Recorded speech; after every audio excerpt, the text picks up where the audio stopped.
really need to think like an Israelite to get what's going on in the Old Testament. You need to think like a first century Jew to process a lot of what's going on in your Bible. And that is really difficult for us because obviously we're not first century Jews. We're not ancient Semites. And because we're not, there's a lot in the text that just goes right over our heads. It just goes right by us. It's not because we're not good readers, we're not smart. It's none of that. It's just we are not immersed in the culture. We are not immersed in the way of thinking. We haven't had traditions, accrued traditions, rabbis, teachers, whatever, generations long, informing us how to think about the text. Well, a Jew in the first century had that. An ancient Israelite had that. What they knew was passed on to them, and it was passed through certain filters, and those are missing for us. We have our own filters that don't really help. We have filters like the Reformation. It's not that the Reformation was bad, but it was the 16th and 17th centuries, which is considerably removed from what it meant to be an ancient Israelite, an ancient Semite. And I'm saying all that to say this. I'm going to say some things tonight, and I'm necessarily going to go quickly. But I'm going to say some things tonight that are going to sound really strange. I'm forewarning you in a good way, in a positive way, because there was a time in my own education, my own self-education, that what some of the things I will say tonight would have sounded really strange to me too.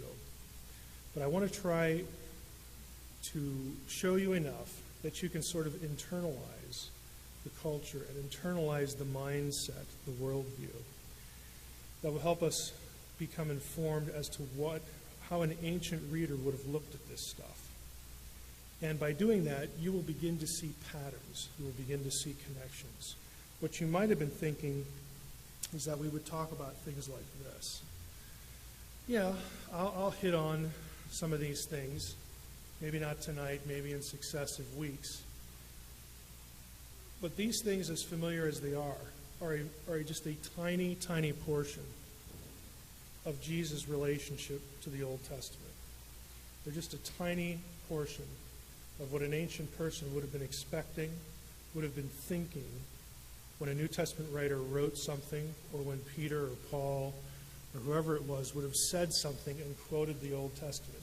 There's a very wide context that I want to use this session to sort of set and overview where we're going to go in the process. Now, I put this passage up. I can find my Job reference here.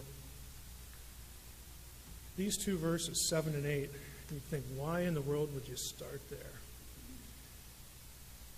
I think you'll be able to figure that out after a few minutes, but these are theologically two of the more theologically pregnant verses in the Old Testament.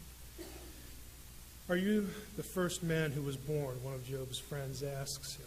And this is in the dialogues about they're trying to assess Job's situation and trying to pin down why he's suffering. Of course, he's defending himself. And they ask him, are you the first man who was born? Well, who is the first man who was born? Adam. Okay.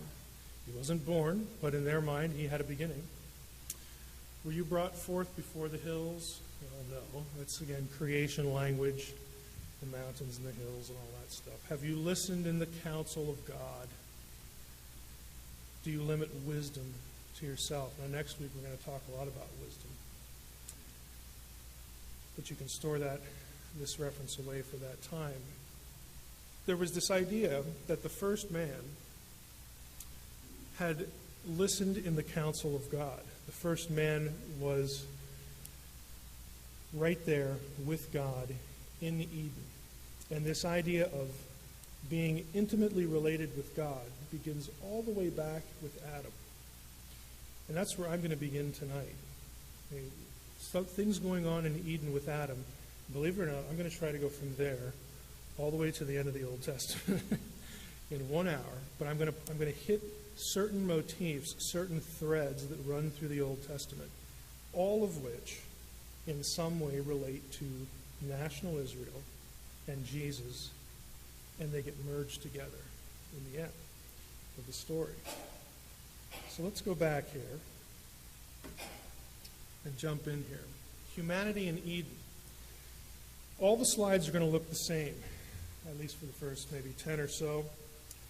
On the left hand, we have ruler or father. Who is in charge? Who's the ruler of everything that there is to rule?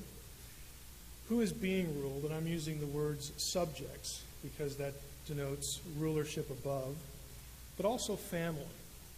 Okay, God has a family. God is naturally going to be the ruler. He has a family, but he also has an administration, a bureaucracy. We fit into both those categories. And then there is human mediation. And I'm going to trace these three topics through the Old Testament and point out some things along the way. In the beginning, God, who was a spirit, okay, God is a spirit, Jesus tells us that, is present ruling. And I have the word embodied in purple here. When I talk about divine embodiment, that's going to be in purple.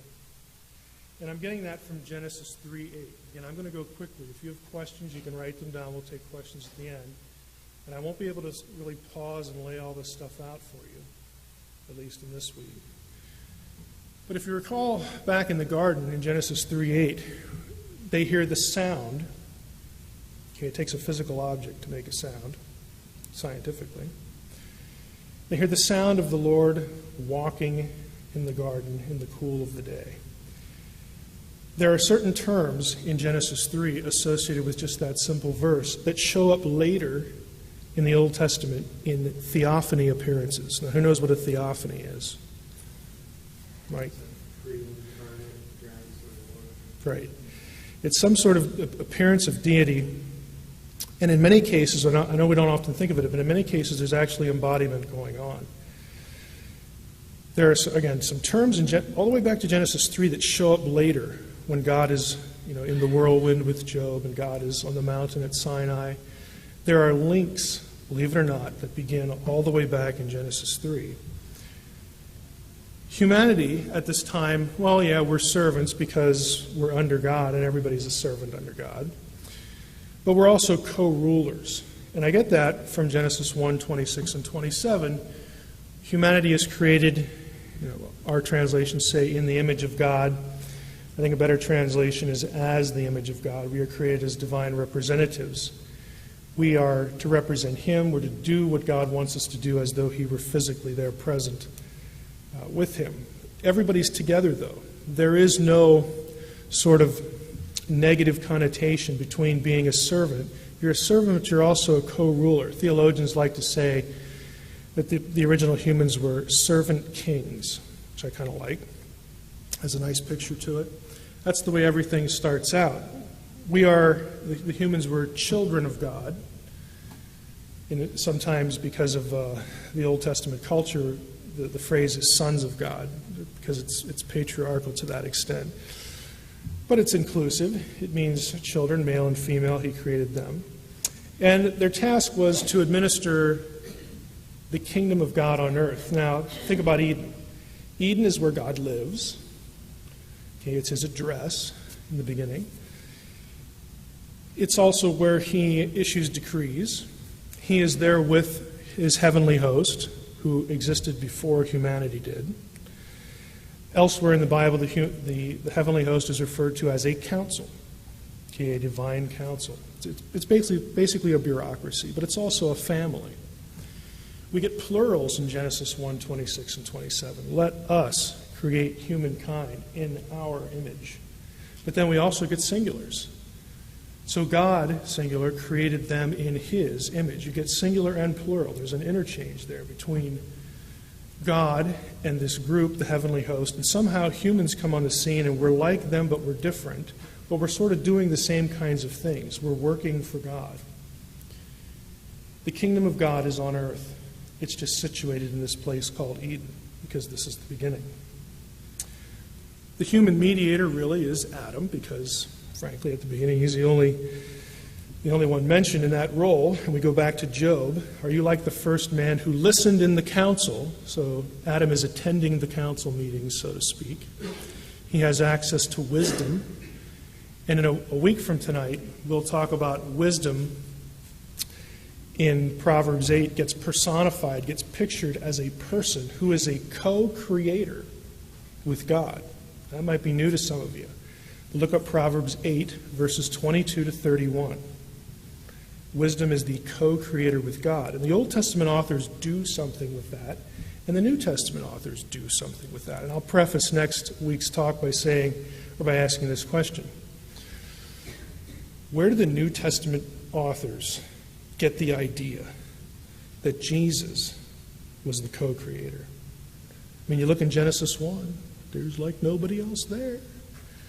You look in some of the other creation passages in the Psalms, where is anybody else? I mean, you look at that and you have to wonder, and people have asked, well, where did they get that idea? Because it's in Colossians 1, it's in 1 Corinthians 8, it's in Romans 11, right?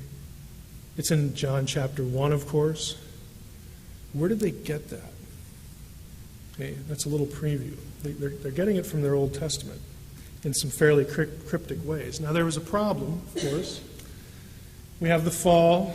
Humanity is removed from where God lives and where God works, where God and his heavenly host, his council, do their thing. Humankind is driven away. So we have a change in status. Human beings are after this point, they're not going to be co-rulers anymore. That's been disrupted. It's been ruined. It's been put on probation. What we have is a change in status, but God forgives them, forgives Adam and Eve, and says, amid the curses, you know, what we're going to have to do here is someday one of your seed, Eve, somebody who's going to come from you, and you're human, so that would be a human being. Someday there's going to be a human being that comes along that undoes what you've just done. It's going to reverse what you've just done. But until that point, see you later. You've got to get out of here. We're not going to let you in Eden anymore. But it's not the end of the story. So we have a sense of a deliverer who has to be human. The deliverer is going to, again, because they're human, they're going to be some kind of servant. Look, I want you to tune into the language I'm using. Deliverer, servant, human. Okay. There's a bloodline. There's a royal bloodline because Adam was a co-ruler. Humans were initially in the Old Testament story designed to be co-ruling. They had royal status with God, with the king. So there's some sense of that going on too. And we have the emergence of evil. We have a competing interest over against the interest of God. Now, if we move it up to Eden, from Eden to the flood, we get some of the same things. Who's the ruler? Well, God. There's also the language of embodiment here, very early in the Old Testament. And I have here Genesis 5:22, 24, and 6:9. This is going to sound really odd, but go look it up. You're going to be a little surprised like I was when I first saw this. These three references refer to people who, quote, walked with God. Now, we use that phrase all the time. If you actually look that up, walk with God, like in your Logos software, you're going to find that that phrase only occurs 3 or 4 times in the entire Bible, and none in the New Testament. 0. Nobody is said to walk or have walked with God in the New Testament. Again, even though we use that all the time. Now, humans are commanded in both Testaments to walk before God and be obedient. But when God is doing the walking, when he's participating in the walking, that is a really rare phrase. And since the first occasion of this was Genesis 3, okay, the sound of the Lord God walking in the garden, and that has theophanic language that occurs elsewhere in the Old Testament. Scholars contend, and I would agree, that this language here, walking with God, used twice of Enoch and once of Noah, that has something to do with a direct divine encounter and a direct divine relationship. It's very unusual. But we have it in this period of these three people. Deuteronomy 23:14, I don't have a link to it. You're going to see this language used 2 more times here in Leviticus and Deuteronomy. And it refers to what's going on in the camp of Israel, where God says, I'm walking, I will walk in your midst. Well, what was going on in the camp of Israel during the Pentateuch period? Moses, Sinai. Was God completely invisible? No, he wasn't.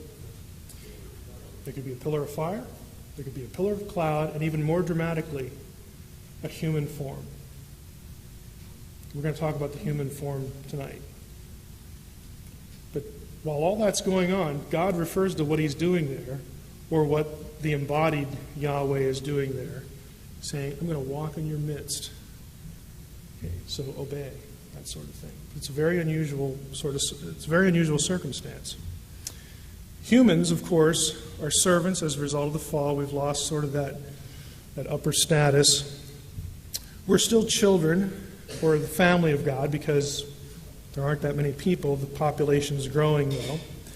But it's becoming wicked in the wake of, or in concert with, a divine rivalry or rebellion. Now that harkens back to Genesis 3, but it also speaks of Genesis 6. Regardless of what your view of Genesis 6 is, when the sons of God go into the daughters of men, and they father children known as the Nephilim, the mighty men of renown, so on and so forth. From that point, that passage is going to get referenced in both Testaments. And when it does, it's the idea that you again have a competing human and quasi-divine opposition to what's going on with the human promise. Remember, the human one that has to come and fix all this stuff. And that bloodline, okay, and human warfare that extends from it as well. Because when you get to the wars of Joshua, those things are blurred and mixed.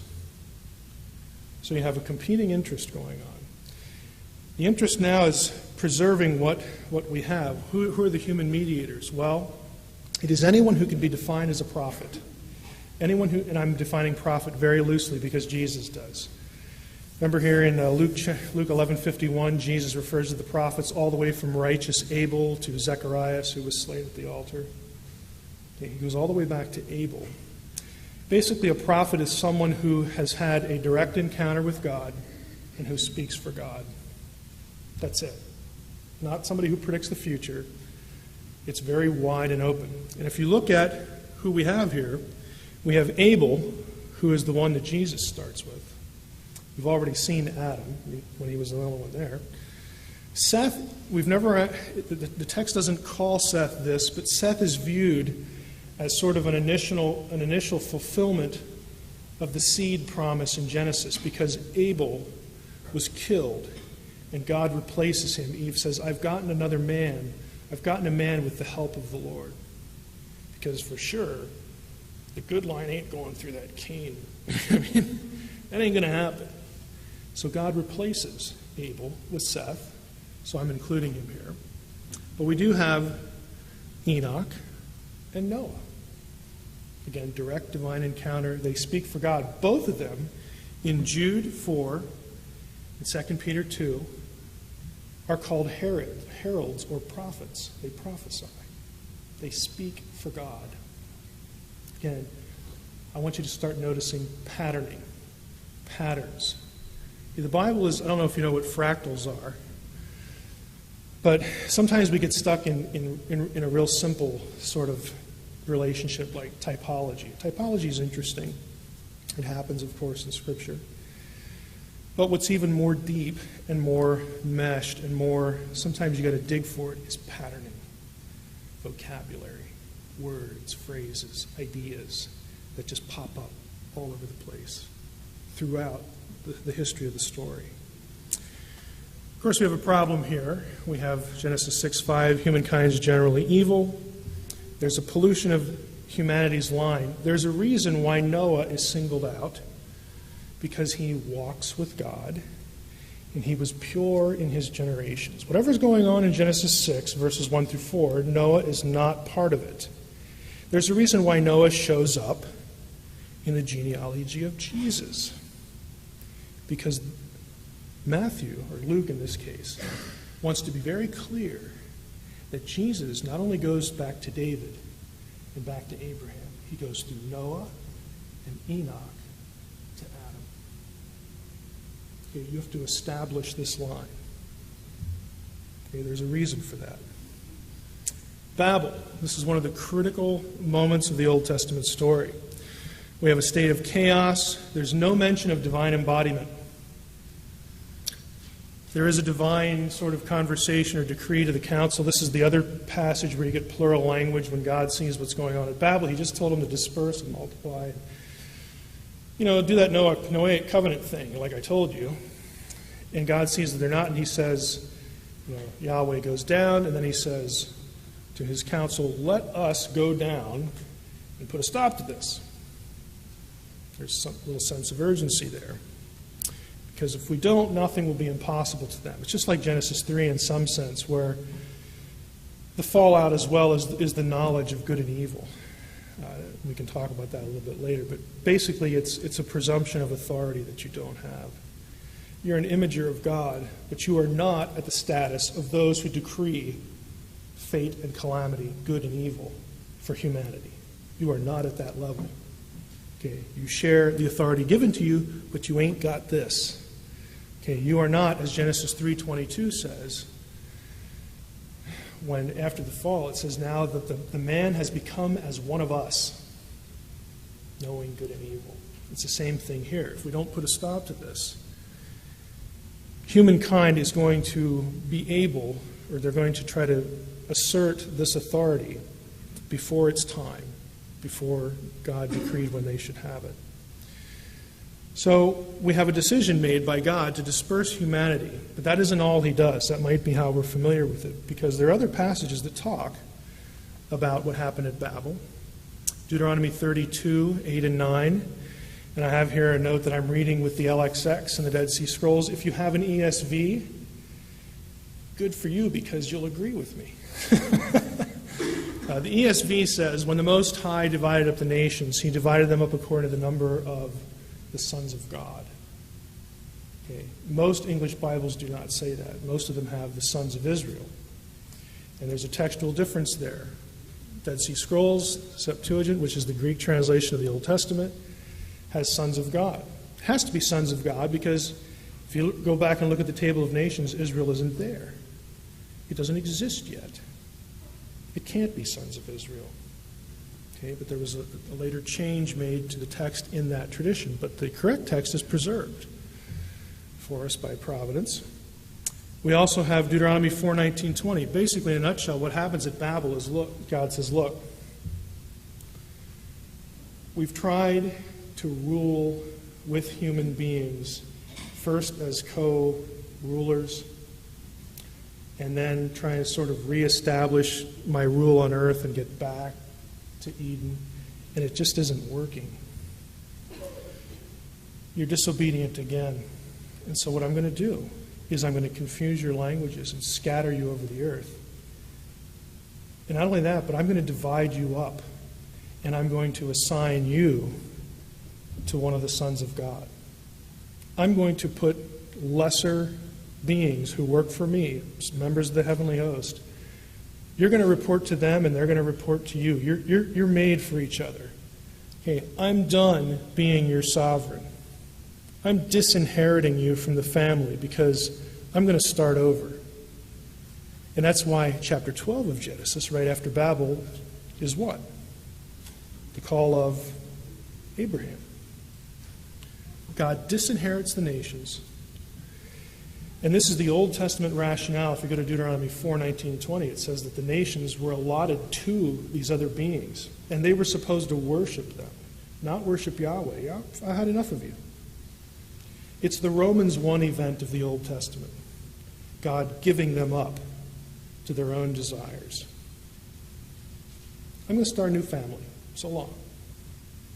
Bye. Now you can have these for gods. And they work for me, so I want them to do a good job. And yeah, I can rightly say I'm the only deity, I'm the only God who is pre-existent, creator, and deserves to be worshipped. But you're under them now. I've had enough. Now, in the back of God's mind, God knows that the nations are rightfully his. And he's going to have a plan to get them back. But for now, he's had enough. He's up to here. So God has no human heir at the moment, so there we have a issue. And there's no kingdom among men. There's no mediator. No one's a prophetic figure in the era. We have a divine disinheriting, and God decides to start over with Abraham, who, not coincidentally, the writer makes sure to tell us that he comes from the line of Noah and Enoch. Just want to make that clear, because we're still going back to Adam. Patriarchs. God, again, is the ruler, the father figure. And here you get a lot of divine embodiment. God shows up in human form to the patriarchs with some regularity, either referring to himself or he's referred to as the Word. Doesn't that sound familiar? Or as some sort of man who we find out later in the narrative isn't really a man. It's called Elohim. A couple examples with Abraham in Genesis 12. It says, the word of the Lord came to Abraham. Now we think, oh, Abraham must have heard a sound, Well, if you read the rest of the narrative, if you read Genesis 15, if you read some other passages that refer back to that event, you find out that Abraham saw Yahweh. It wasn't just in his hearing, it was seeing, it was visual. This happens to Isaac as well. In fact, in Acts 7:2, Stephen's speech, Stephen says point blank that Yahweh appeared to Abraham. Just uses the point blank term, appeared. Happens to Isaac. Happens to Jacob. Okay, the three patriarchal figures. So we have God ruling. Why do I keep referring to embodiment? Because God is there. He's supervising. He's the sovereign. But when God wants to interact with people, he has a problem. God's problem is, if I really showed you what I am, you wouldn't know what to do. You wouldn't know how to process it. Because I am so other that it would just be pointless.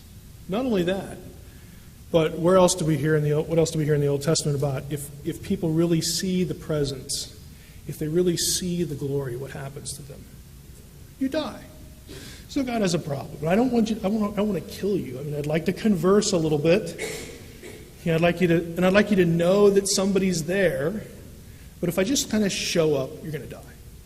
So that's just kind of pointless. So what God does is he appears in ways that human beings can process with their senses. Sometimes it's a cloud. Sometimes it's a fire. In other cases, it's a human form. This is different than the incarnation, but you can see where the relationship is. This is different from the incarnation in that the incarnation has God upping the ante a little bit. God is actually born a human with all the frailties associated thereof. This is why the incarnation was such a shock when the New Testament writers would speak of it. The Jews, they knew their own Bible. They're used to this idea of divine embodiment. Yeah, God shows up as a person and there's conversations. But the idea that God would, for lack of a better word, risk actually being born as a human being, that was kind of scary. But if they were tracking with the Old Testament, when we get to the end of this tonight, you'll see why that was the only way it could have happened. That's the only way all the things converge. It was a necessity. But God comes to the patriarchs. He says to Abraham, guess what? You're going to have a kid. Yeah, I know you can't. Don't worry about it. I'll take care of it. So there's a miraculous birth with Isaac. Out of that comes Israel, the nation, Jacob's name change and all that. So in a very real sense, the Israelites are God's children. He's responsible for them being there. And they're also spiritual children as well. God now has a line on earth and a kingdom. Now, our figures, of course, are the patriarchs. It's kind of interesting. Who are the enemies that Abraham runs into in Genesis 14? Come on, this is a Bible verse I expect all of you to have memorized. that list of nations, Genesis 14. It's kind of interesting. If it's weird or boring, it must be important.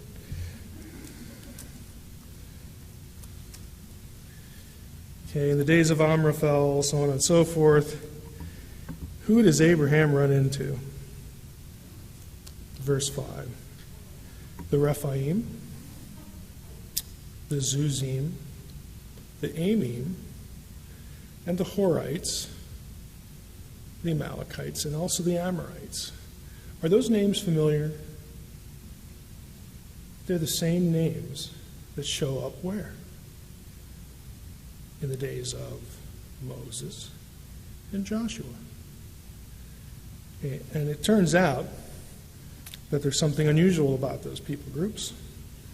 We'll get to. Something else happens to Abraham. He meets Melchizedek. Of course, we know Melchizedek from Genesis 14. We know him from Psalm 110. That's pretty much it. Yeah, Hebrews 11.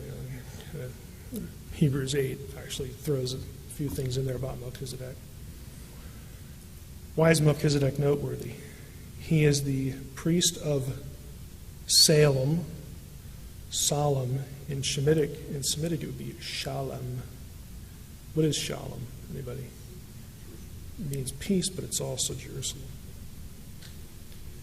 Okay, and Hebrews 8 tells us, and Psalm 110 says that he was unique, he was noteworthy because he had an eternal priesthood. Now, to have an eternal priesthood, I would suggest that you probably need to be eternal. And this is the way Melchizedek was taken in first century Judaism and Middle Judaism, the Second Temple period. Melchizedek was viewed as a divine figure, a divine being. Because we can't have all these other, and when we get to the end, it'll converge for you. But the fact that we have a priesthood that is not from Aaron is important because Messiah is never connected with Aaron. He's not from that tribe.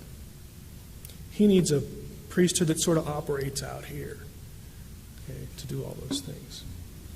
What does Melchizedek offer Abraham, by the way? Bread and wine. What a coincidence.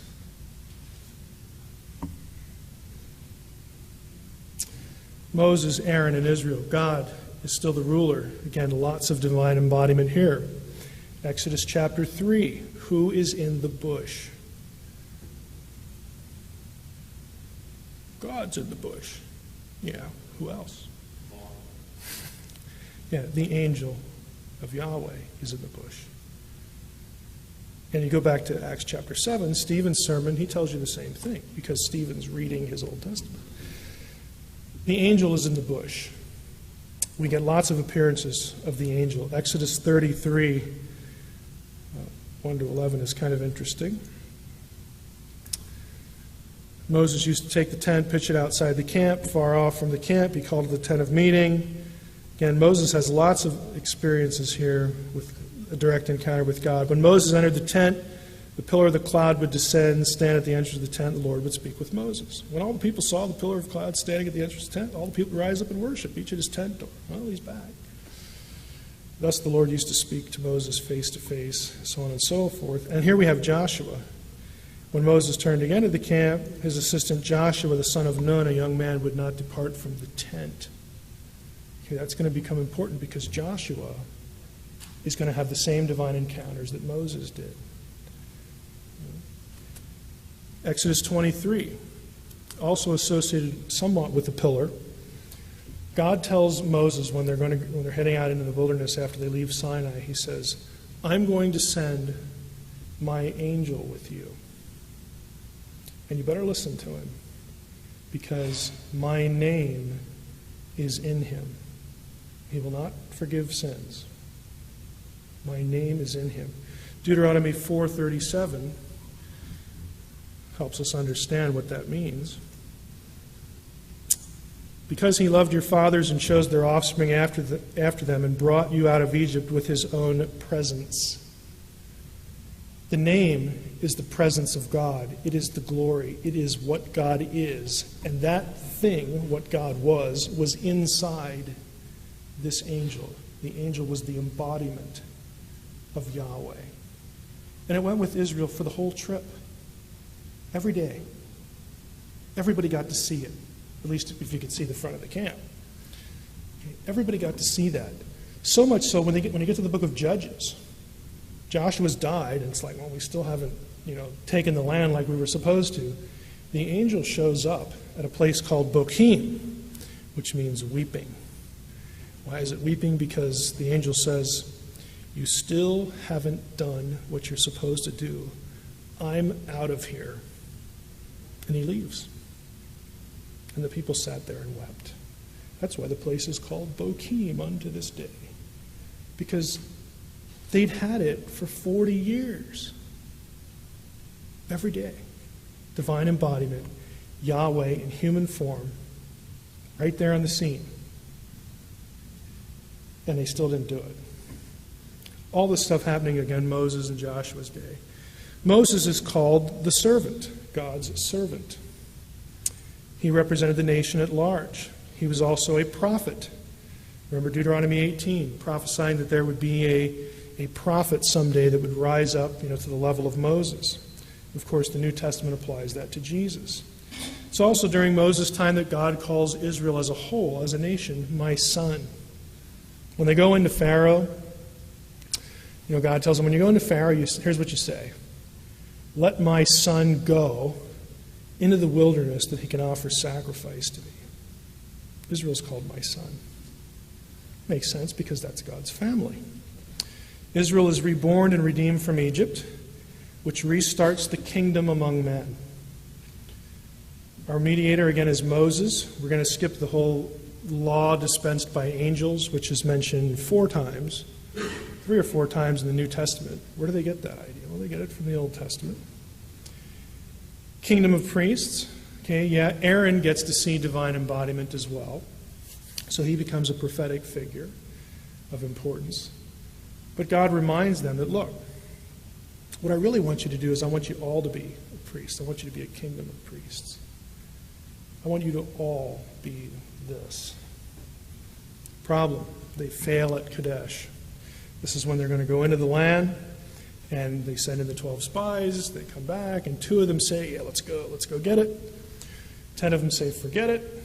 Why do they get scared? Because the Anakim are in the land. Numbers 13, verse 33.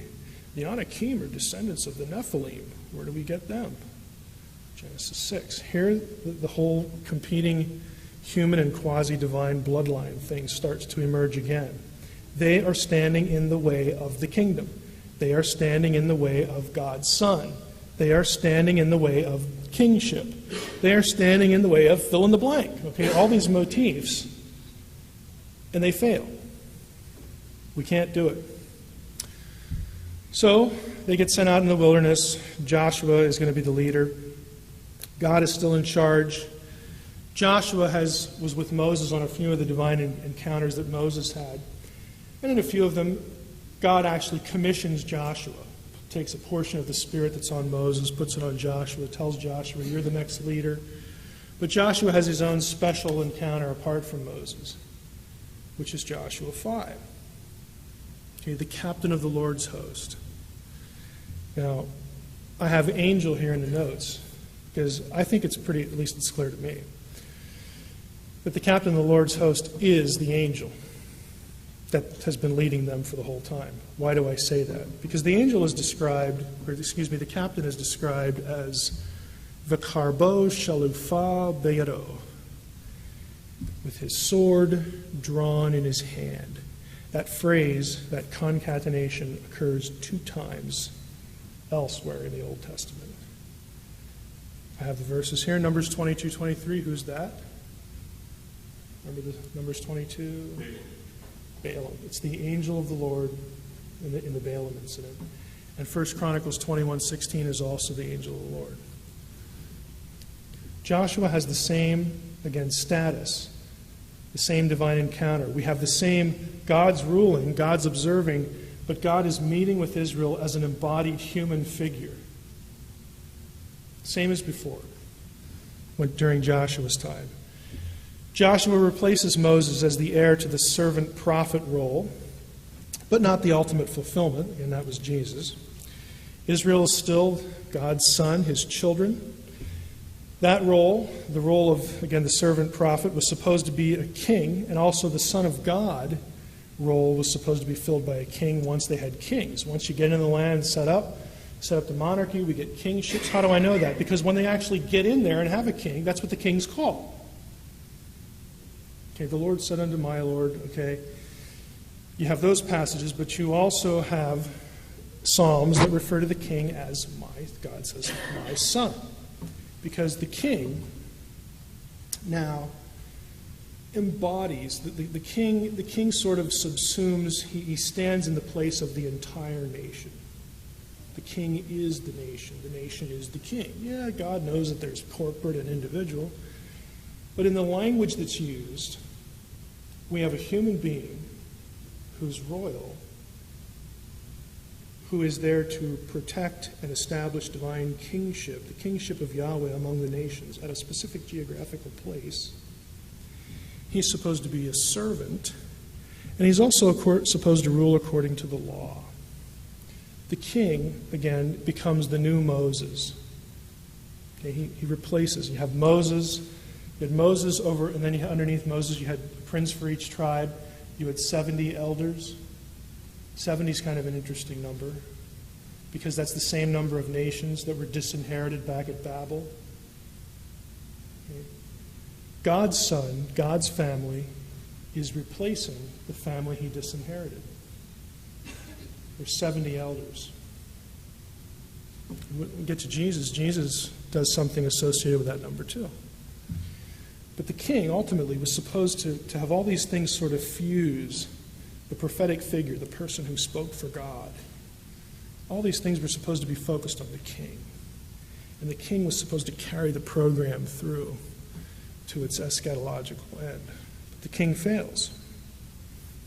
Joshua, of course, goes in, does what he's supposed to do. And if you actually look, we don't have time to do this. Any one of these is like a 2 or 3 hour talk. If you actually plot the places, there are only 4, 5, 6, something like that, places that are put under the Karem in the Old Testament. That's when everything living, every person living, sometimes even the animals, are to be killed.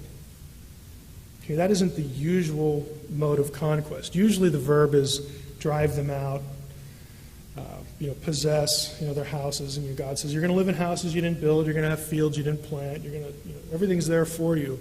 But on a few occasions, God said, go in there, and they have to be wiped out.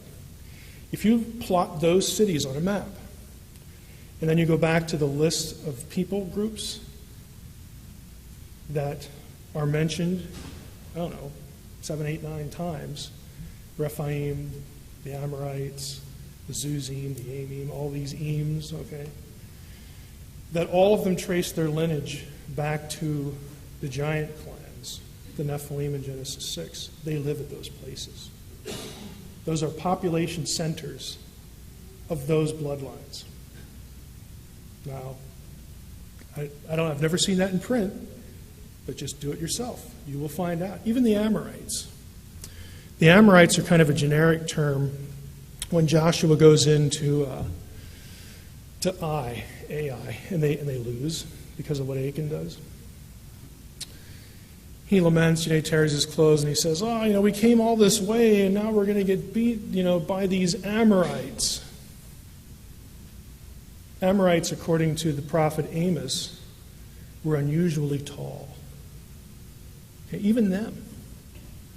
Okay, it's a pattern. It's a pattern. In their thinking, there's something demonic going on here. And God says, those are the places you go in. And they are karem. They are offered up as a burnt whole offering to me. Other places, if they run out of town, fine. These are the places that are put under karem. And it's about bloodlines.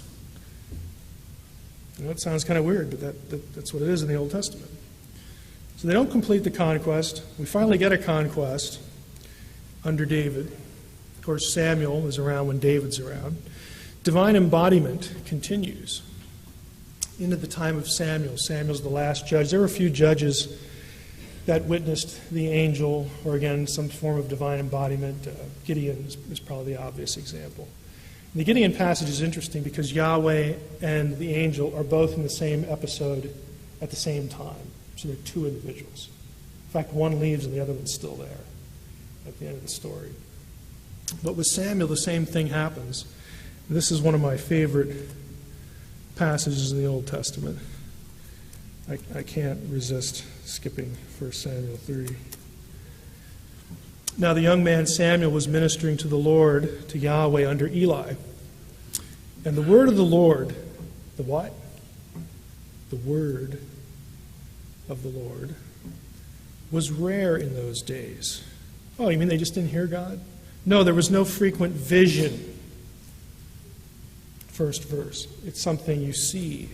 Not just hear, but something you see. At that time, Eli, whose eyesight had begun to grow dim so he couldn't see, was lying down in his own place. You know the story. Samuel goes to lay down and he hears a voice. And he thinks it's Eli, and he runs over there a couple times, and Eli finally figures it out and says, well, it's not me. So if it happens again, you say, speak, Lord, for your servant hears. I'm all ears. I know it's not Eli. And that's what happens. If we go down here, verse 10, and the Lord came, Yahweh came, and stood. Okay, he stands in front of Samuel, calling as at the other times. Samuel, Samuel. Samuel said, speak, for your servant hears. And then Yahweh pronounces the judgment on Eli's family. And you get to the end of the chapter. It's just great. And Samuel grew, and Yahweh was with him, and let none of his words fall to the ground. And all Israel from Dan to Beersheba knew that Samuel was established as a prophet of the Lord. He had a divine encounter. Of course he's a prophet. That's what prophets are. It's what makes them prophets. They knew that he was established as a prophet of the Lord, and the Lord appeared again at Shiloh, which is where Samuel and Eli were living. For the Lord revealed himself to Samuel at Shiloh. How? By the word of the Lord. See, the word, sometimes in the Old Testament, is a human figure who is Yahweh. It's right there in the Old Testament. When John writes John chapter 1, he's not like, now which Greek philosopher should I quote here? Oh, I need some help from pagans. How do they talk about God? No. He knows his Old Testament. But that's what you'll hear in a lot of commentaries.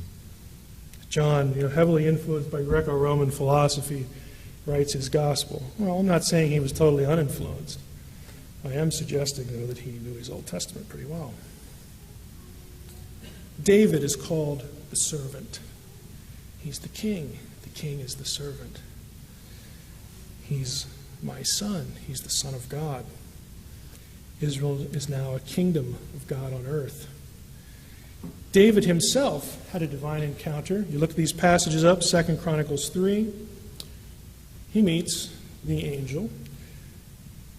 The passage says that Yahweh appeared to David, father of Solomon, and it connects it with Ornan, the Jebusite, back at the threshing floor. You go look at that passage, it's the angel. Solomon sees the same thing. Again, they're kings, but they're also in this long line going all the way back to Adam. People who meet God and speak for God. Long line of the prophets. Okay, we have a failure under Solomon. Here, the word of the Lord is even rarer. Other than Solomon, we don't really get too much divine embodiment. We don't get it with kings at all after Solomon, because most of them are bad. Okay? But we do get it with prophets, what we think of as the classical prophets. And the prophets are called servants. My servant, the prophets. My servants, the prophets. You look at that string of verses in Isaiah. Everywhere you see servant in Isaiah, pretty much everywhere, it refers to the nation of Israel. It can refer to the prophet, which is why Jewish interpreters think that the suffering servant of Isaiah 53 is probably Isaiah. They don't want to see messianic overtones there. So they're not making that up. They're using the precedent of the rest of the book. But you also get a couple pagans referred to as my servants, Cyrus and later Nebuchadnezzar. Isn't it ironic that when it's time for Israel to get punished, and it looks like the kingdom is over again, kind of just like Babel, well, it's just not going to work. I disinherited the nations back then, now I got to disinherit my own kid.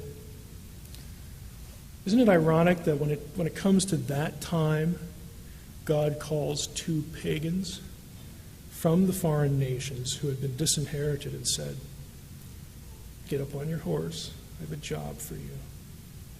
What it told the astute reader of the text is that, no, wait a minute.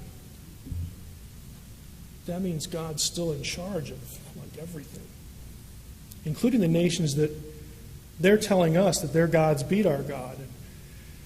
And we're in exile, and they're not. They conquered us. And we're like, what are we doing here? And the whole thing is over. It just, went where in a handbasket. I mean, it's over.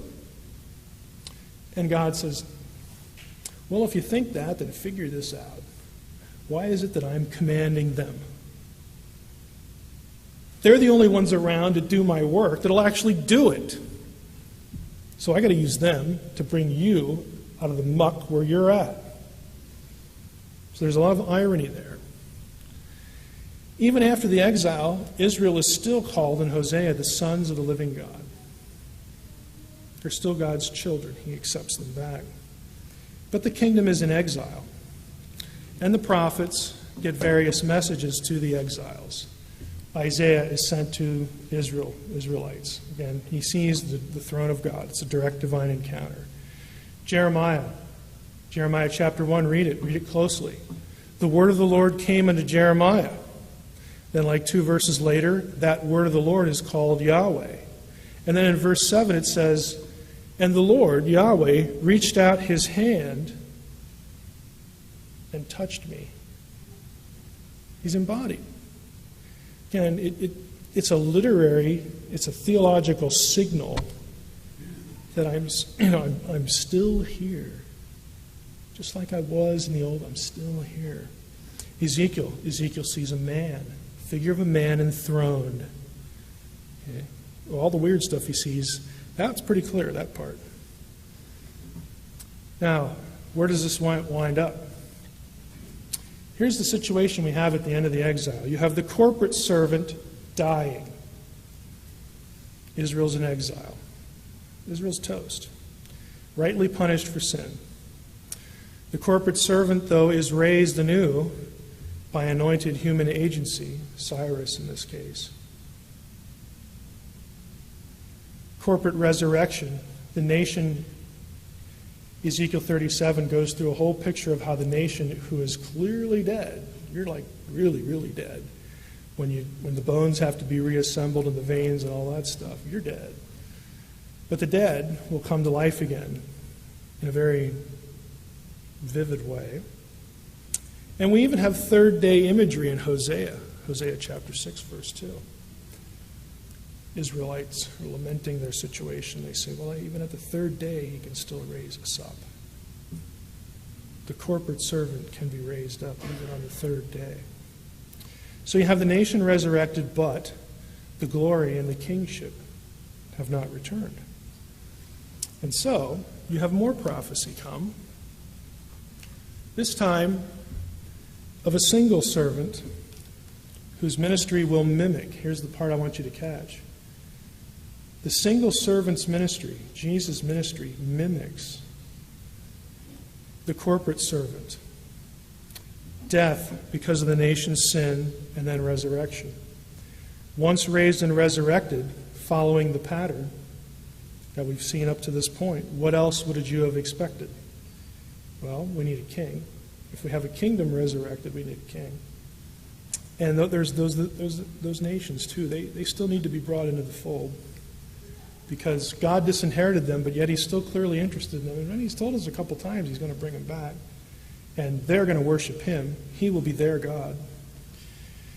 We need a prophet like unto Moses, because that's still hanging out there. We need a priest who isn't from the Aaronic line, but, oh yeah, there's that guy Melchizedek. Okay. We need a return of the glory of the presence of Yahweh. And we still need the original prophecy that started the whole ball rolling. We still need a human being that will undo the effects of the fall. I want you to just look at this visually.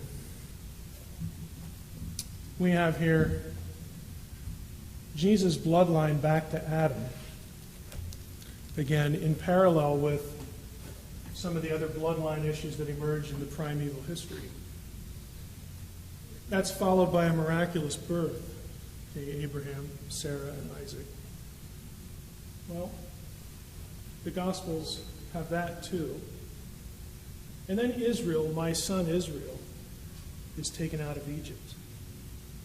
So is this son out of Egypt. In fact, Matthew says, yeah, he came out of Egypt because, like Hosea says, out of Egypt have I called my son.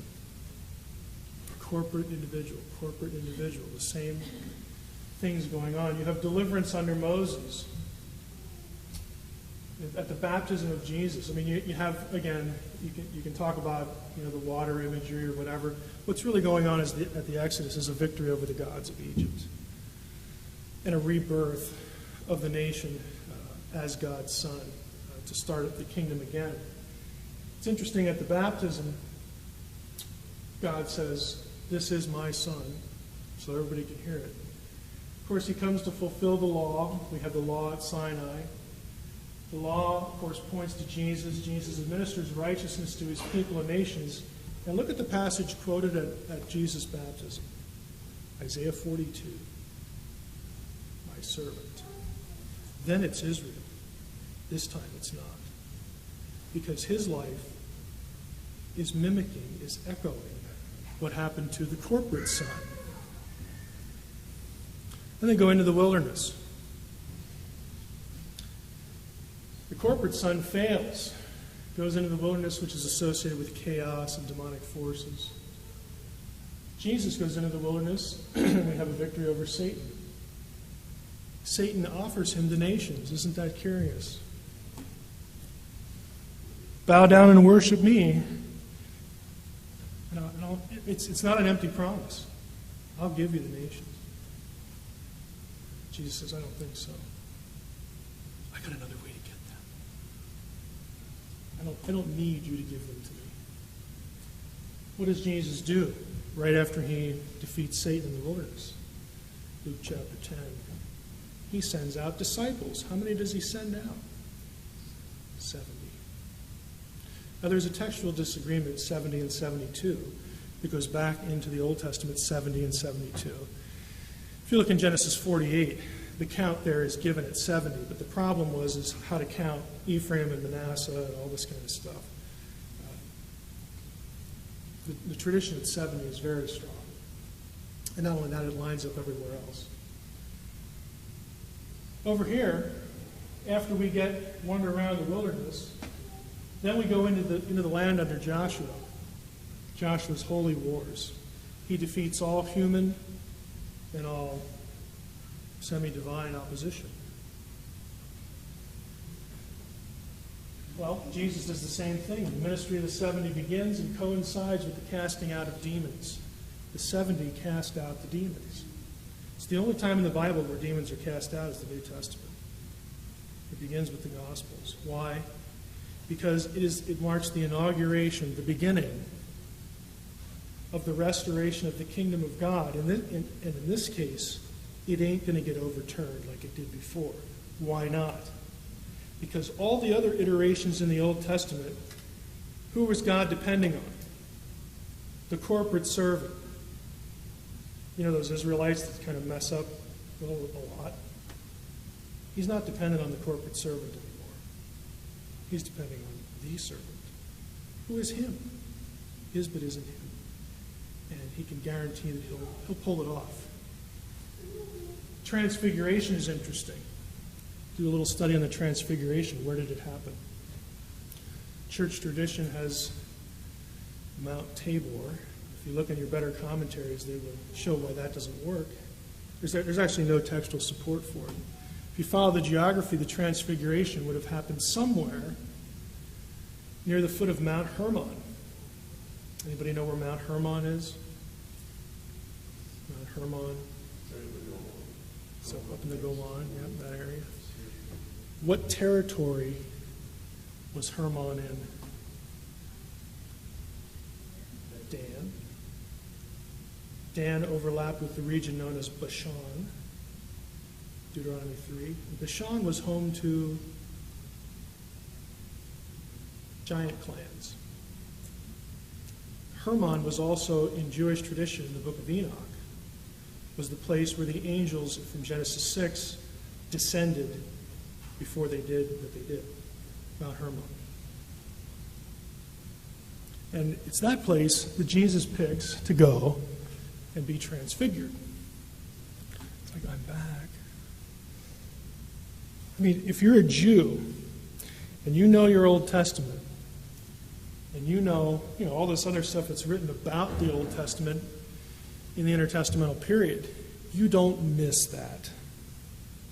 That is what's the phrase that we'd like to use now? Not holy war, but what's the phrase that's kind of spiritual warfare? That is spiritual warfare. Jesus showing up at these places. By the way, in the Semitic world, Bashan in Hebrew is a geographical term, but it's also a noun, a common noun for serpent. Who would have thought that? At Ugarit, they had a dialectical difference. Their word for serpent was Bathan instead of Bashan. It's a little TH-SH interchange going on there. They actually described the region, and they considered it the gateway to the netherworld, the gates of hell, if you will. So that's where Jesus shows up. Just want to let you know who I am. We have the demise of the kingdom over here due to apostasy and unbelief. The Son, Israel, is surrendered to the nations and their gods by God. Over here, the kingdom being offered is rejected along with its king. But that was God's plan too, because he needs resurrection. The single servant needs to be resurrected to fulfill the imagery of the corporate servant who died and was resurrected.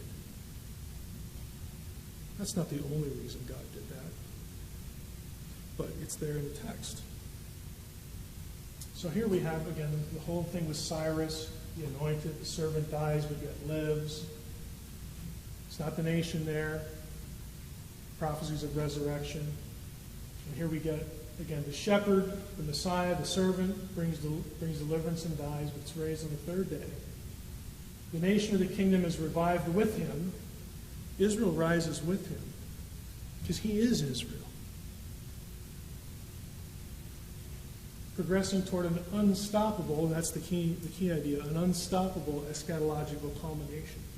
This one won't fail because we're no longer trusting on mere human corporate servants.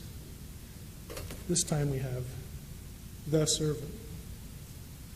And if you stop to think about it, how else could it have all been pulled off? You've got servant thread meets, in Jesus. You've got divine embodiment. I mean, it's as though, and I think it is, Jesus is there the whole time in the Old Testament, just shepherding it along, knowing full well, back in Genesis, that the only way we're going to get this back is if a human being does all this stuff to reverse the effects of the curse. Like, which one of them that you know is going to do that. I'm going to have to become incarnated. I'm going to have to become them to flip the whole thing around. So everything converges in this one individual, and his life mimics deliberately. The New Testament writers, this isn't an accident. This is an intelligent mind guiding the New Testament writers to arrange the material as they did so that the readers would get the point. Dax has been going through, I'm going to put this up real briefly. There's a lot more that could be hit on, even before we get to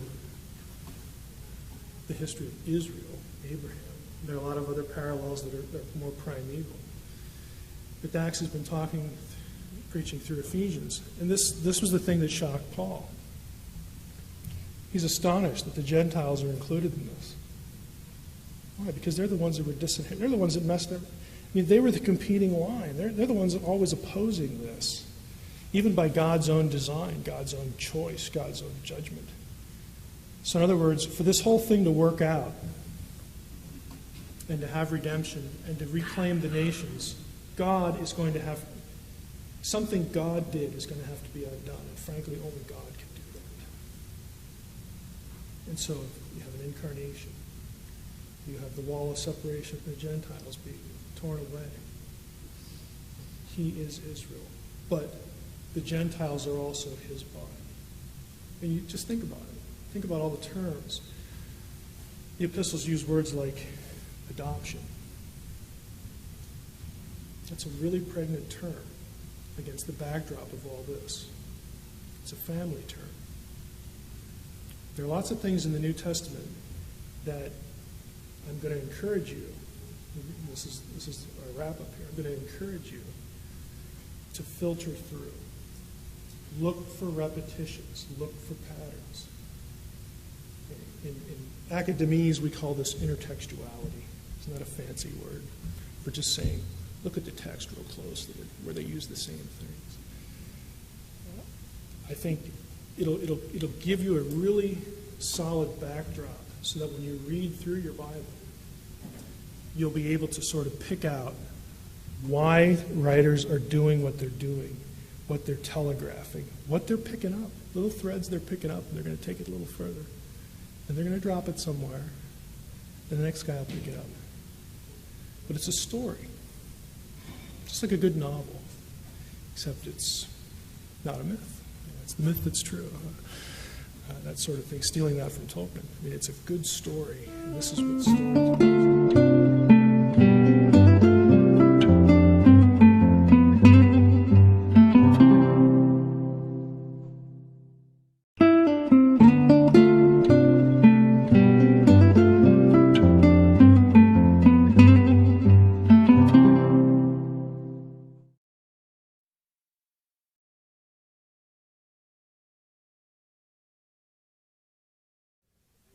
I want to focus tonight on Jesus as co-creator. And this is a obviously familiar idea for Christians. And I think the longer we're Christians, we sort of take this for granted. But I want you to ask yourself tonight this question that you see on the slide behind me. Essentially, where in the world did the New Testament writers get this idea? Now, I think the easy, and I don't want to call it a cop-out because there's a certain level of legitimacy to it. You could say, well, they got that because they were inspired to write what they wrote and God just gave them that information and that's the answer. Well, I'm obviously not going to rule that out. But what I want to get you to consider and realize is that the idea of God having a co-creator is not new to Christianity. Okay, it comes from the Old Testament. And I personally, as a scholar and as someone who has taught many undergrad classes, and I get to interact with a lot of people whose, I think, predominantly their questions are sincere, but sometimes you get people who just enjoy picking on Christianity and agitating. And one of the things that they like to harp on is this notion that Christianity, the writers of the New Testament, just basically sort of made things up. or that they're dependent in some way on pagan literature, pagan religious literature from the ancient Mediterranean for their ideas. If you've been exposed to the Da Vinci Code at all, you know that to be the case. And in fact, I'm going to bring up the Da Vinci Code tonight once or twice, because what we're going to cover, some parts of what we're going to cover, have been used in pop culture, and that's probably the best example, in what I would call heretical ways, and also very antagonistic ways. But I want you to be a little sensitive to the fact that there's an importance attached to being able to show that the New Testament and the Old Testament are not these things that you can drive a wedge between, that there's continuity of thought between the two. And that would be reasonable, since we believe that there's the same divine author. And this is a good example, because you read certain statements in the New Testament that are pretty clear, that have Jesus as the co-creator. Here's one in Colossians, perhaps the most familiar, Colossians chapter 1. He has delivered us from the domain of darkness, God specifically, and transferred us to the kingdom of His beloved Son. So there's a reference to Jesus, in whom we have redemption, the forgiveness of sins. He is the image of the invisible God, again still speaking of Jesus, the firstborn of all creation. For by Him all things were created. Pretty clear statement. In heaven and on earth, visible and invisible, whether thrones or dominions or rulers or authorities, those are all terms for divine beings, what we would think of as angelic beings. So it covers a lot of ground. Everything in heaven and earth, visible and invisible, Jesus is given credit for, at least participating in the creation. He is before all things, and in Him all things hold together, in verse 17. You get the same idea in 1 Corinthians 8. For although there may be so-called gods in heaven or on earth, as indeed there are many gods and many lords, yet for us there's one God, the Father, from whom are all things, and for whom we exist. So God gets the credit in that part of the verse. And one Lord, Jesus Christ, through whom are all things, and through whom we exist. This is actually a little more precise in terms of the idea, because when you talk about giving Jesus credit for creation, and of course God gets credit for creation, and we think of God as the creator from the Old Testament, the language in the New Testament sometimes, as in this verse, distinguishes between sort of God as an ultimate creator and Jesus as the agent of creation, the means by which everything was brought into existence. We'll be talking about that language as well.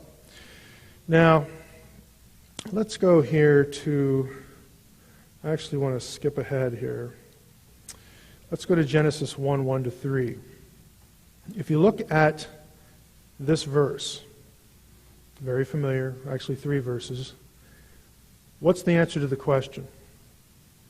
What is God's agent or means of creation? Because when you think of creation, this is the passage you think of, right? Genesis 1. So what would you say is the answer? Okay, I hear the word coming from verse 3. And God said, let there be light, and there was light. So the word isn't actually in the passage, but God is speaking. So there you have this association with God, who is a spirit. The Old Testament tells us God does not have a body. The New Testament tells us God does not have a body. God doesn't have vocal cords that can vibrate and make sound. Okay, so this language is anthropomorphic. And it suggests that God is doing something, and the result of His activity, the result of His speaking, in some way brings about everything that there is. Now, we know from the New Testament, we have John chapter 1 in the beginning, was the Word, and the Word was God, it was with God, and all that. So we know that there's a conceptual connection between what's going on. But I want to show you that the idea, and we hit a few of these last week, and for the sake of those who weren't here, I'm going to go quickly through these. The idea of the Word as an embodied entity, an embodied person, in human form, on occasion the description gets to that level. That idea is very familiar to the Old Testament. And I mentioned last week, and I'll say it again this week, that I think that is what John is drawing on in chapter 1 of his gospel. Here we have Genesis 15. After these things, the word of the Lord came to Abram in a vision, and something visual. Fear not, Abram, I am your shield. Your reward shall be very great. It goes down a few verses. Behold, the word of the Lord came to him, and comes back. And he says to Abram, this man shall not be your heir, referring to Eliezer of Damascus. Your very own son shall be your heir. And he brought him, in other words, he, the Word, brought him, Abram, outside and said, look toward heaven and number the stars if you're able to number them. Then he, the Word, said to Abram, so shall your offspring be. And Abram's response is, according to the biblical writer, and he believed Yahweh. Okay, that's who's talking to him. So again, you get this mixing of the divine name Yahweh with the Word. And the narrative reads as though Abraham is seeing another individual who takes him outside and talks to him. Okay, if the writer wanted to make it clear that Abraham wasn't seeing anything, that he has this thing in his ear, maybe like this, he has this thing, this sound or something, sensation in his ear, in his head, he could have made it a lot clearer than this, because this is the language, again, of visual appearance and embodiment, and as though another person's there. 1 Samuel 3 we talked about. The young man Samuel was ministering to the Lord under Eli, and the word of the Lord, there's the phrase again, was rare in those days. There was no frequent what? Vision. Okay? Again, something you see. So there's a connection between a thing seen and the word of the Lord. The Lord came and stood, calling us at other times. So you know the story. I'm not going to rehearse too much of it, but Samuel hears this voice several times. Eli says, hey, if it happens again, you say, speak, Lord, for your servant hears. And here in verse 10, the Lord came and stood. Again, if you're just a spirit, it's kind of an odd word to use of you if you don't have some sort of personality or some sort of, maybe not necessarily substance. Although there are embodied passages where there's a tactile thing going on. We're going to see one in a moment. But there's at least another person there in the room that's visual. And it's Yahweh. The Lord came and stood, calling as at other times, Samuel, Samuel. Samuel said, speak, for your servant hears. Now the key here is the phrase, at other times. Because in the very first verse, the writer says, hey, the word of the Lord was rare in those days, but I'm going to tell you about a story. I'm going to tell you something that happened to Samuel. And he connects that back to this word of the Lord being rare. And when you get to the end of the passage, he ties it together there too. So the beginning of chapter 3, the word of the Lord's rare. The end of the chapter, we read this. And Samuel grew, and the Lord was with him. Yahweh was with him. And let none of his words fall to the ground. And all Israel from Dan to Beersheba knew that Samuel was established as a prophet of the Lord, prophet of Yahweh. And Yahweh appeared again at Shiloh, for the Lord, Yahweh himself, revealed himself to Samuel at Shiloh by the word of the Lord. So again, it's all connected to a visual presence, something Samuel can see. And that thing, that person that Samuel's seeing is called the Word. Jeremiah 1. The words of Jeremiah, the son of Hilkiah, one of the priests who were in Anathoth in the land of Benjamin, to whom the word of the Lord came in the days of Josiah. This is how the prophecy of Jeremiah begins. Verse 4, the word of the Lord came to me, Jeremiah is the speaker now, saying, go down to verse 6, Jeremiah says, then said I, Lord God, it's Adonai, it's Yahweh Elohim, Adonai Elohim. So Jeremiah is referring to this word who came to him as Yahweh. See? Yahweh Elohim, Adonai Elohim. Lord God, behold, I do not know how to speak. He gets his commissions like, I don't know what I'm going to do. Verse 9, then Yahweh put out his hand and touched my mouth. Again, it's a corporeal, physicalized, embodied presence. And that physicalized person is the Word. Okay, so there's a lot of Old Testament antecedent to this. In fact, if you're interested in this kind of thinking among Jews, I would advise you to do a little work in the Targums. Now, the Targums are Aramaic translations of both Old and New Testament, and for our purposes, we're interested in the Old. There are a number of passages in the Old Testament where you can't really tell. There's somebody else with Yahweh, and it might be the angel, but it might be just somebody else, or that God refers to himself in the third person, which is kind of odd. And whoever put the Targums together, the translations, used the Aramaic word memra. That's the Aramaic word for word. It shows up in all sorts of passages that you won't find in the Old Testament. It's interpretive. And so here you have Jews, and all you got to do is Google the word memra, M-E-M-R-A. And it's going to be fascinating for you, because here you have Jews looking at their own Hebrew Bible and seeing Yahweh and then this memra guy in different passages.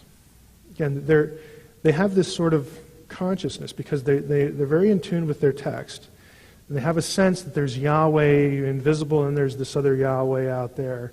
And sometimes they're in the same passage at the same time. And so that's part of their theological consciousness.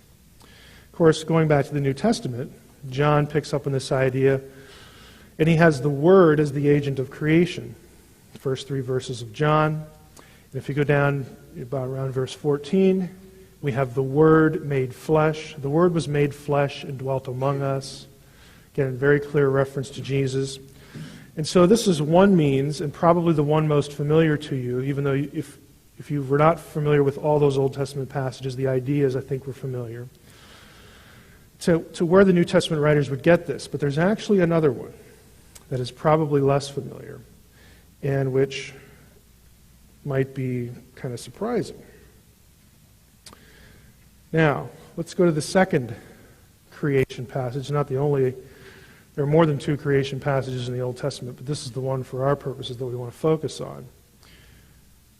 Who is the agent, or what is the agent of creation here? Proverbs 8:22. Anybody know what the passage is about? Okay, wisdom. If you go back to Proverbs 1, read up through chapter 8, you're going to see a character known as wisdom, and the character is spoken of in female terms. In other words, there will be pronouns that refer back to wisdom like her and she. And then you get to chapter 8, and wisdom is speaking at the beginning of the chapter, and you get down to verse 22, and we read, Yahweh, the Lord, possessed me at the beginning of his work, the first of his acts of old. Ages ago I was set up, at the first, before the beginnings of the earth. When there were no depths, I was brought forth. Again, this is language drawn from Genesis. When there were no springs abounding with water, before the mountains had been shaped, before the hills, I was brought forth. Before he had made the earth with its fields, or the first of the dust of the world. Now, I have possessed in blue, and at the bottom you've already noticed. The word translated possessed here in the NIV is translated brought forth. NRSV has created, and the NLT has formed. We're going to come back to the terminological difficulty there, but you continue on with Proverbs 8. Look at what wisdom says. When he, God, established the heavens, I was there. When he drew a circle on the face of the deep, when he made firm the skies above, when he established the fountains of the deep, when he assigned to the sea its limit. Again, this is all Genesis language. So that the waters might not transgress his command, when he marked out the foundations of the earth, then I was beside him like a master workman, and I was daily his delight, rejoicing before him always, rejoicing in his inhabited world and delighting in the children of man. Okay, wisdom is cast as a co-creator in the Old Testament. And wisdom is also cast as a female. Now I want you to keep that in the back of your mind, and I'll probably hold discussion on, well, why female? I'll mention something now, and if you want to talk about it later, we can. during Q&A, the reason for the feminine, in reality, is that the word wisdom, chokmah, in Hebrew, is feminine. Okay, it's grammatically feminine. If you've ever studied a foreign language, you know that nouns, especially, have gender.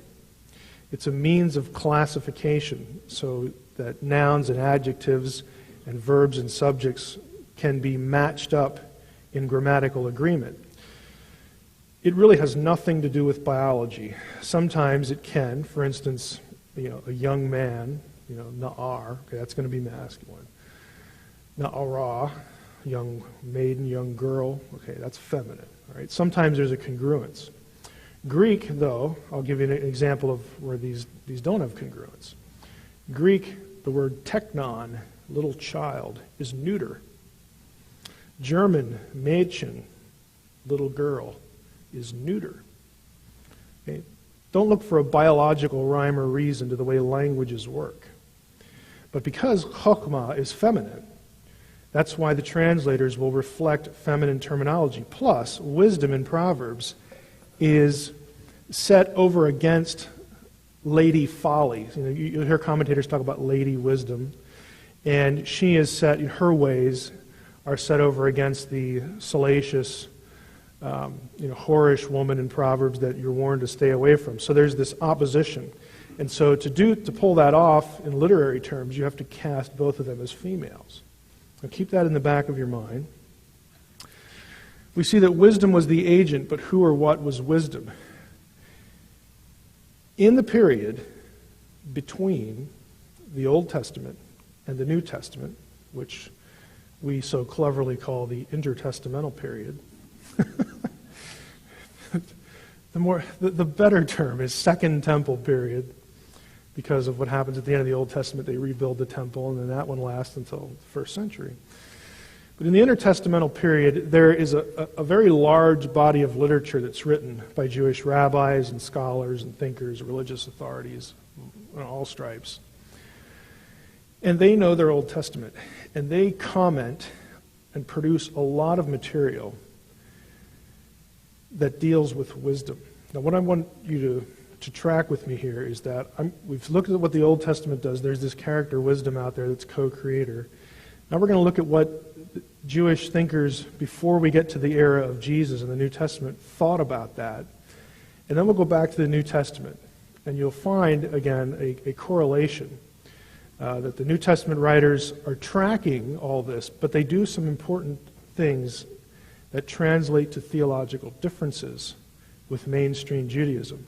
And when you hear what those are, I think they're going to be kind of striking to you. It'll put the context of Paul's preaching especially in a new light.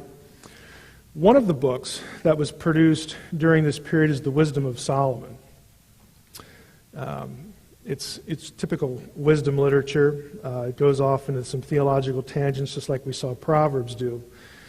But the writer here, again, these are all Jewish writers. I will tell you what wisdom is and how she, there's the feminine language, came to be.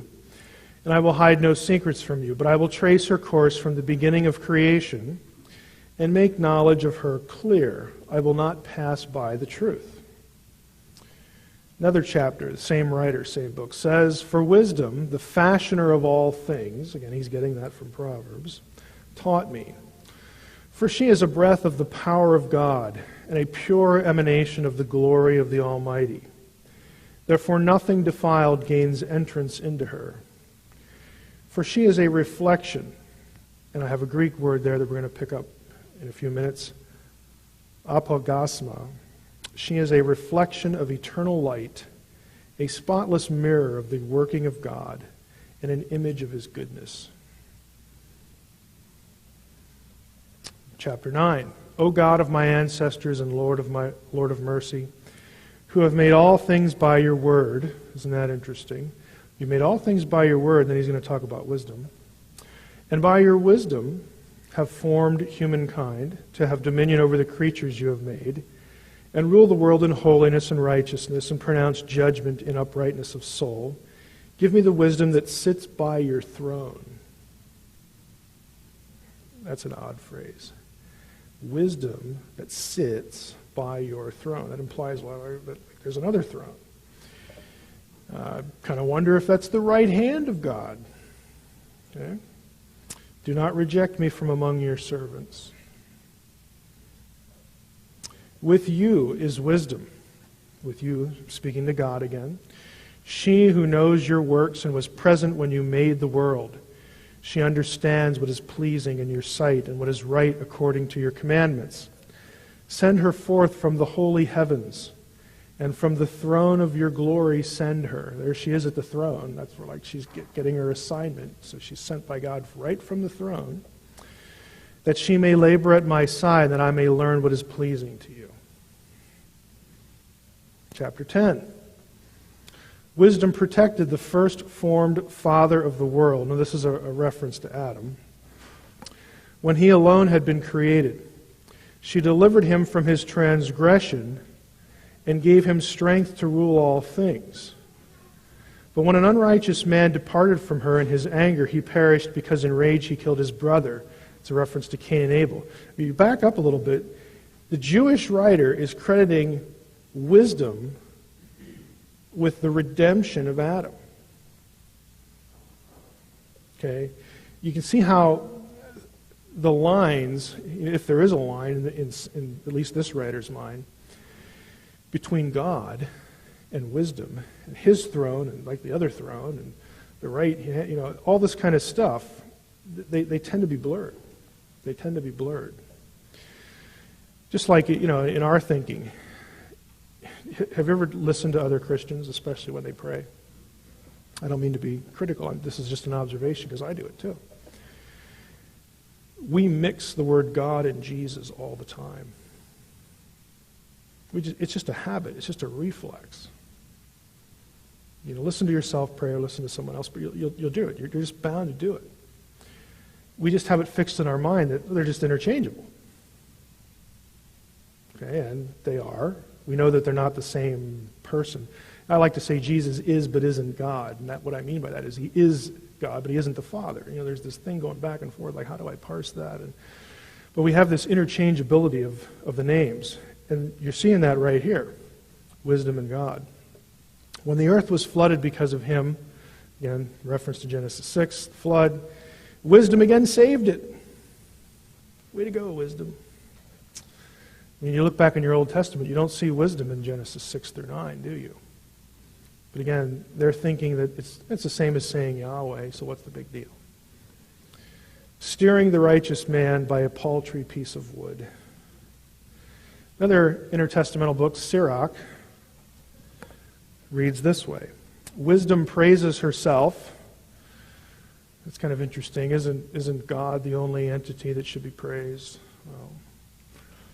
The Shema, the Lord our God is one, and all this sort of, again, thinking within Judaism. Here, wisdom praises herself, tells of her glory in the midst of her people. In the assembly, this is a reference to the divine council, which I mentioned last week. And again, for those that term might be unfamiliar to, it's just a reference to God surrounded by his heavenly hosts, sort of God's administration or bureaucracy that he runs the affairs of the cosmos with.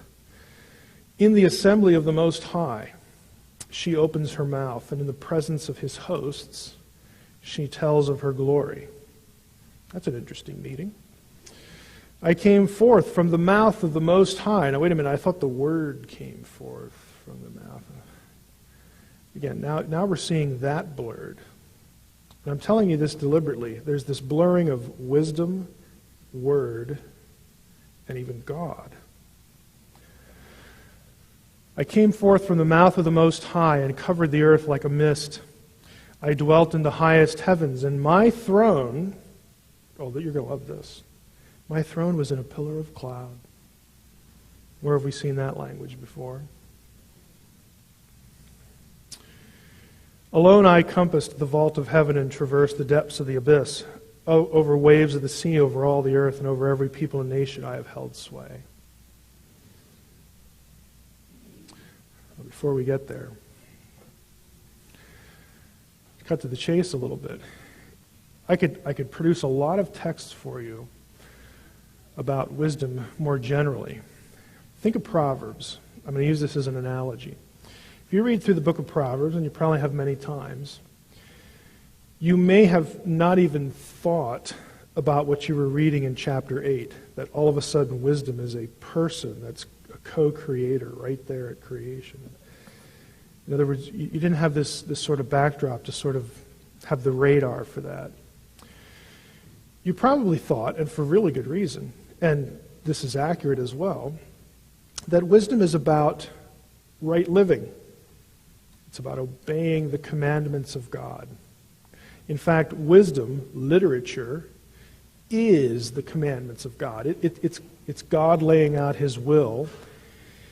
It's giving you the repository of how you are supposed to live, and not just in a heavy-handed way, but really that if you live according to this way, it's good for you. It's the best for you. God knows what's best.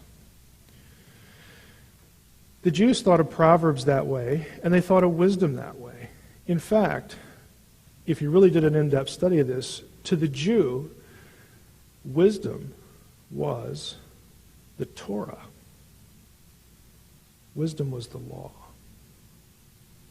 They believed that the law was eternal, that it was there when God was there, that the law given to people, inscripturated, put down in writing, was the mind of God. That's why you'll hear rabbis, or you'll read rabbis write, that everything in the world that can ever be known and you need to know is in the Torah. It's in there. Now, that's quite a bit different than what the New Testament writers are going to do with it. Because the Jew takes all of that person language and embodiment language and transfers it to the Torah, the law. It used to be the case in Judaism, in Jewish theology. And we could spend a lot of time talking about this. In fact, probably next week or the week after, we'll get into this. Judaism used to have a doctrine of two powers in heaven, two Yahwehs, visible and invisible. Two gods, both Yahweh, so it wasn't polytheistic. But that's how they initially parsed some of this stuff. That changed when Christianity came along. In the 2nd century, the two powers idea became a heresy with the birth of the early church. And even before that, especially after it became a heresy, Jewish thinkers and authorities went back to books like Sirach and the Wisdom of Solomon, and the idea that this wisdom should be equated with Torah. And they made the law just the focus of all that they were about. It was the law. The law was eternal. It was as though the law had an existence and a personality all of its own. It was an extension of Yahweh. All these ways we think about Jesus. So they don't want to go there for very obvious reasons. They don't want it to be a Godhead, because that's what Christianity is going to do with it. It becomes focused on the law. Now, Paul and some of the other New Testament writers, what are they constantly talking about? That righteousness doesn't come by the law. It comes by this person, Jesus. And Paul and other writers are going to say, that person, that second person right there, is God. He is wisdom. He is the Word. He is the angel. He's all these things that we associate with embodied deity in the Old Testament. So you can see that the conflict is just transparent. It's Christ and the law. Okay, which wisdom is it? Which word is it? Is it this person, Jesus of Nazareth, or is it the Torah? You know, Jesus says, I didn't come to do away with the Torah. I came to fulfill it. Okay, I am the embodiment of it. Okay? So it really casts some of the New Testament confrontations that you read about in a little bit different way. It gives a little bit more flavor. Now look at this. Here we have a synoptic passage. Luke and Matthew. I want to give you a minute or two to read through these and see if you can pick out the difference. I've highlighted a section in blue in each, and there's a real subtle difference between the two. Take a minute. Passages are the same context. It's pretty easy to tell that.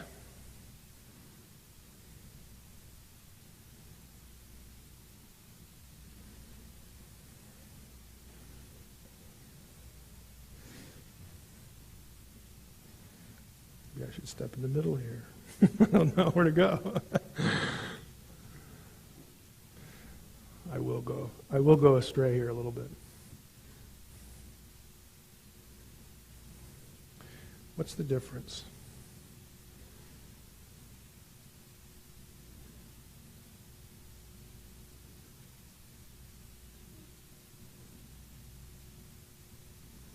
Anybody find it? Talk about it. Tell me about it. What do you see? Right. Who's this? Let's go with Luke. The speaker is Jesus. Jesus said, "Woe to you lawyers also, for you load people with burdens hard to bear." He's getting at the law. Okay. You load people with burdens hard to bear, and yourselves do not touch the burdens with one of your fingers. Woe to you, for you build the tombs of the prophets whom your fathers killed. So you are witnesses, and you consent to the deeds of your fathers, for they killed them, and you build their tombs. Therefore also the wisdom of God said, that thing you think is the Torah. Therefore also the wisdom of God said, I will send them prophets and apostles, some of whom they will persecute and kill. You just killed the people that wisdom sent. Now, if that wasn't bad enough, if that wasn't stick your face in this enough, you get to Luke. And what does Luke do with it? Jesus is cast, he is equated with wisdom by virtue of the personal pronoun. It's no longer wisdom sending the prophets. Jesus said, I sent them. Now, if you read the synoptics together, this is a synoptic equation between wisdom and Jesus. The quotation is everything. It's the same, and they both rule out the Torah, by the way, or at least put the Torah in its proper place. Book of Hebrews. Wisdom of Solomon, you'll note, we had this verse prior, says, wisdom is a reflection, apogasma, of eternal light, a spotless mirror of the working of God, and an image of his goodness.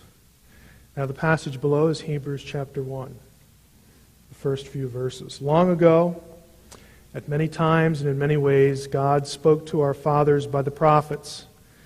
But in these last days, he has spoken to us by his Son, whom he appointed the heir of all things, through whom also he created the world. Very clear statement of Jesus, the agent of creation. He is the apogasma of the glory of God and the exact imprint of his nature. And he upholds the universe by the word of his power.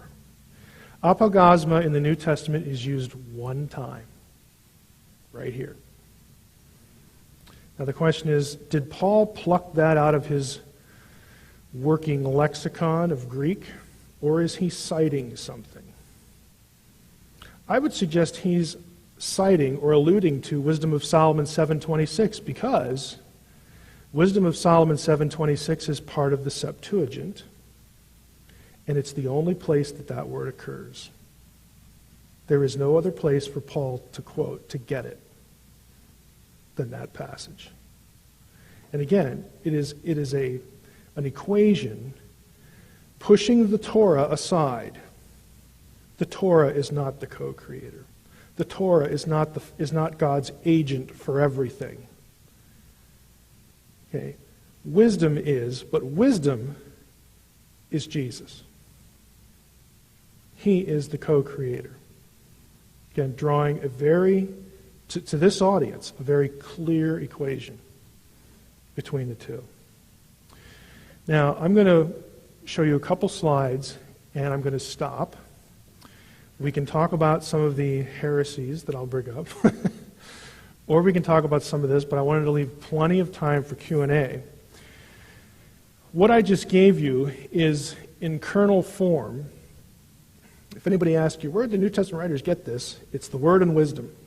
Okay, the New Testament writers are getting their theology from the Old Testament.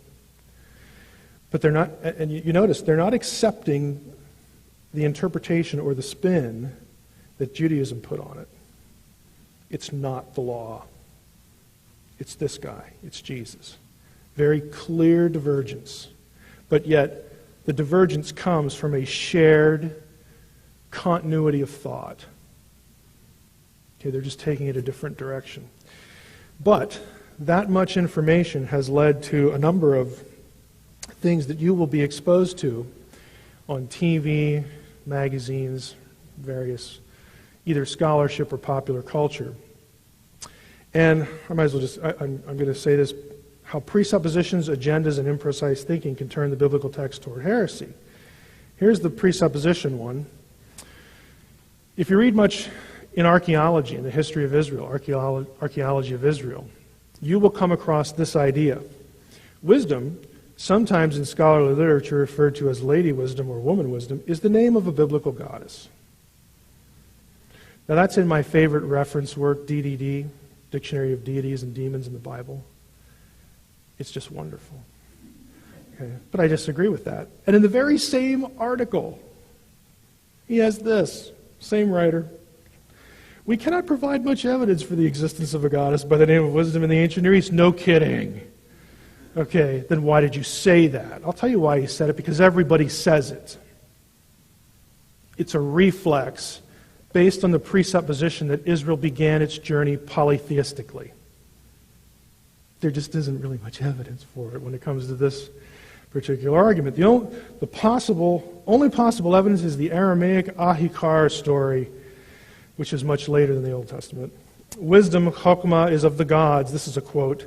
Indeed, she is precious to the gods. Her kingdom is eternal. She has been established by Shemayan, which means the heavens or the heavenly one. Yes, the Holy Lord has exalted her. Well, yeah, that sounds a lot like what's going on in Proverbs 8. You get some of the same language, but it's later than the Old Testament. I'm having a little trouble here, and I don't know why. All right. Doesn't look like anything's going on. Let's go back here. Here's the problem that comes from agendas. Anyone know who Langdon and Sophie are? Sophie's? Somebody said it? Yes, that's absolutely correct, and that's deliberate. Because this quotation comes from a novel where the lead female character's name is Sophie, because he wants you to think of Sophia, or wisdom. This is from the Da Vinci Code. Robert Langdon is the male protagonist, and he's conversing with Sophie Neveu, who is a detective. Early Jews believed that the Holy of Holies in Solomon's temple housed not only God, but also his powerful female equal, Shekinah, or the Shekinah is how we usually say it. Really. Well, not only would you have trouble proving that, because Shekinah is really another term for the glory. Okay, that's what it means. It's the glory cloud. It has nothing to do with the goddess, but Shekinah in Hebrew, the noun is grammatically feminine. So that's the only connection. And he's trying to equate it with wisdom in that book and then run with it, which he does. But if Dan Brown would have been smart enough, or if he actually had spent some time in the New Testament, he might have picked up something like this. There are New Testament texts where Jesus may be seen as the glory. The conjunction kai, in Acts 7:55 may be something scholars call epexegetical. He saw the glory of God, Kai, Jesus, standing at the right hand of God. You could translate that. He saw the glory of God, namely Jesus, standing at the right hand of God. That might be what Luke is intending there, equating Jesus with the glory. Another one, the idea of Jesus being seated at the right hand of the power, in Mark 14:62, Luke 22:69, however, may be taken to imply that he was enthroned alongside the glory, since the mystical texts use power as a synonym for glory. In Ephesians 1:17, we find the phrase, the God of our Lord Jesus Christ, the Father of the glory. Now that is a literal rendering. I don't know what the ESV has, but in Greek it's ha pater, the Father, tes, that's the definite article, the word the, and then doxes, glory. If you just literalize that, you have Lord Jesus, the God of our Lord Jesus Christ, the Father of the glory. Is that what Paul meant? Maybe. You could say the Father of glory.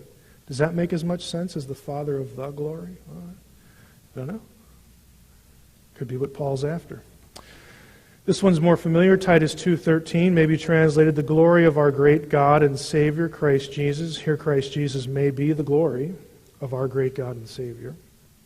James 2:1, a notoriously difficult verse to translate, may in effect say, our Lord Jesus Christ, the glory. Now, I know some of you have had some Greek in here. So this is holding the faith of our Lord Jesus Christ, the glory. That would be literally what the Greek says.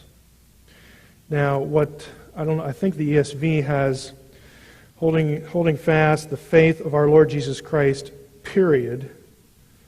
Yeah, our Lord Jesus Christ. And then it does something else with the glory. You'd have to look it up. Our Lord Jesus Christ, something like that. But there's no, punctuation is an issue there, and there was no punctuation originally. So is James 2:1, is this another sort of oblique reference to Jesus being the glory? Could be. I'll tell you what it isn't. It isn't a goddess. Okay? And even if you wanted to link wisdom to it, we've just seen the New Testament writers say wisdom is Jesus. So, what else do you want to talk about? Imprecise thinking. Arian Christology and the verb of Proverbs 8. Remember this, I brought this up early. The Lord possessed me at the beginning of his work, the first of his acts of old. This is Proverbs 8:22. And I noted you get a real difference in translation here. Obviously, our Christology does not depend on the translation of one verse. But this verse became an item of discussion, you could imagine, in the Nicene era, where the debate was, Arian Christology said that Jesus was the very highest of all things that God ever brought into existence, higher than anything else, but he was created. In other words, the Arian creed was, there was a time when the Son was not.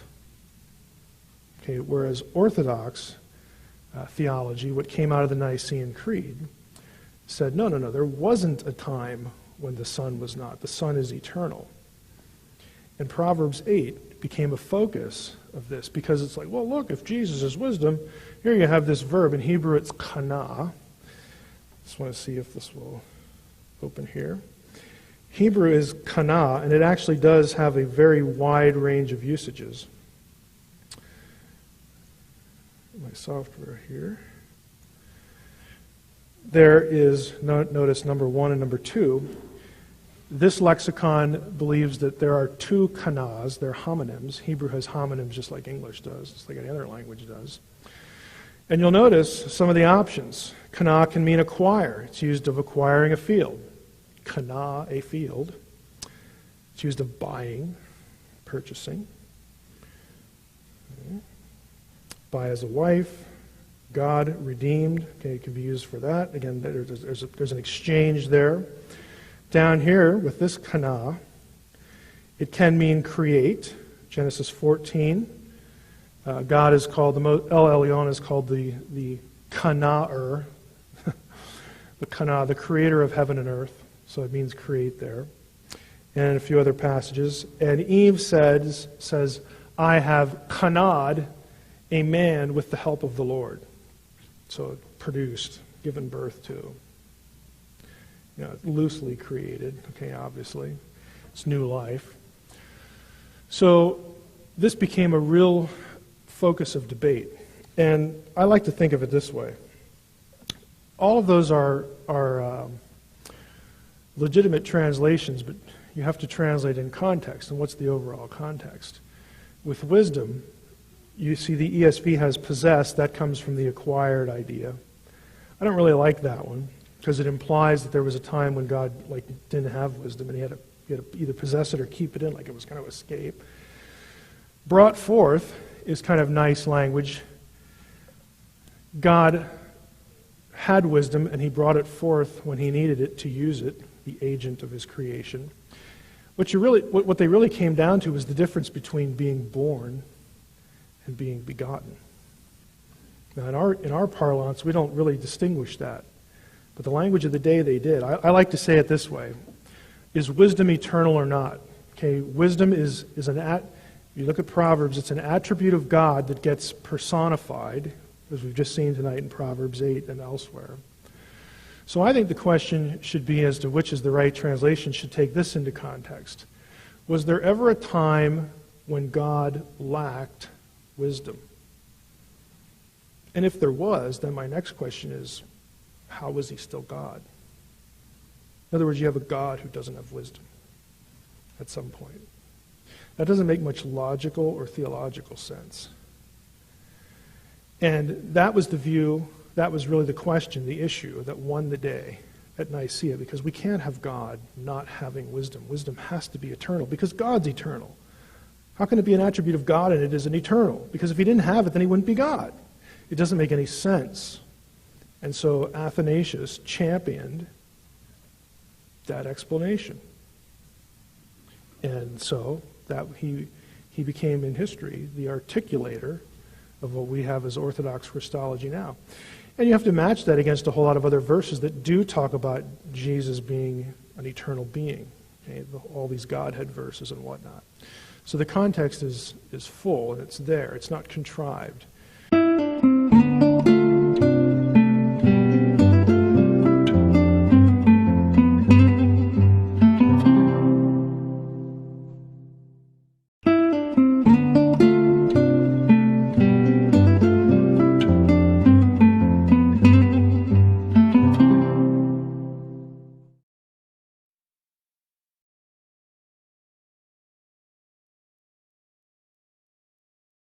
But tonight we want to focus on Matthew's use of Isaiah 7 more broadly, the whole virgin birth question. This is one of those topics that, I'll just telegraph this up front. The critics, we would call them theological liberals. The critics of the virgin birth idea have some legitimate points to make. But really only because the way we talk about the virgin birth is very easy for them to pick at.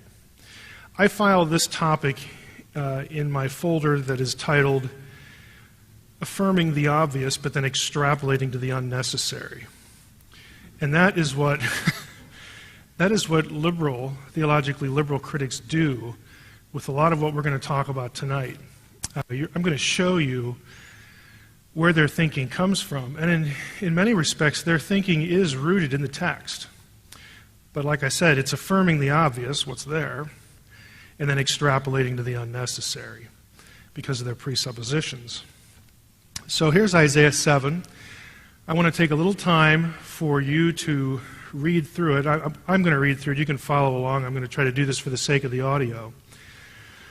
And I have certain things highlighted that I will come back to that I want you to pay special attention to or fix in your mind. In the days of Ahaz, that's the first thing, first line that you need to fix in your mind. The son of Jotham, the son of Uzziah, king of Judah, Rezin, the king of Syria, and Pekah, the son of Remaliah, the king of Israel, came up to Jerusalem to wage war against it, but could not yet mount an attack against it.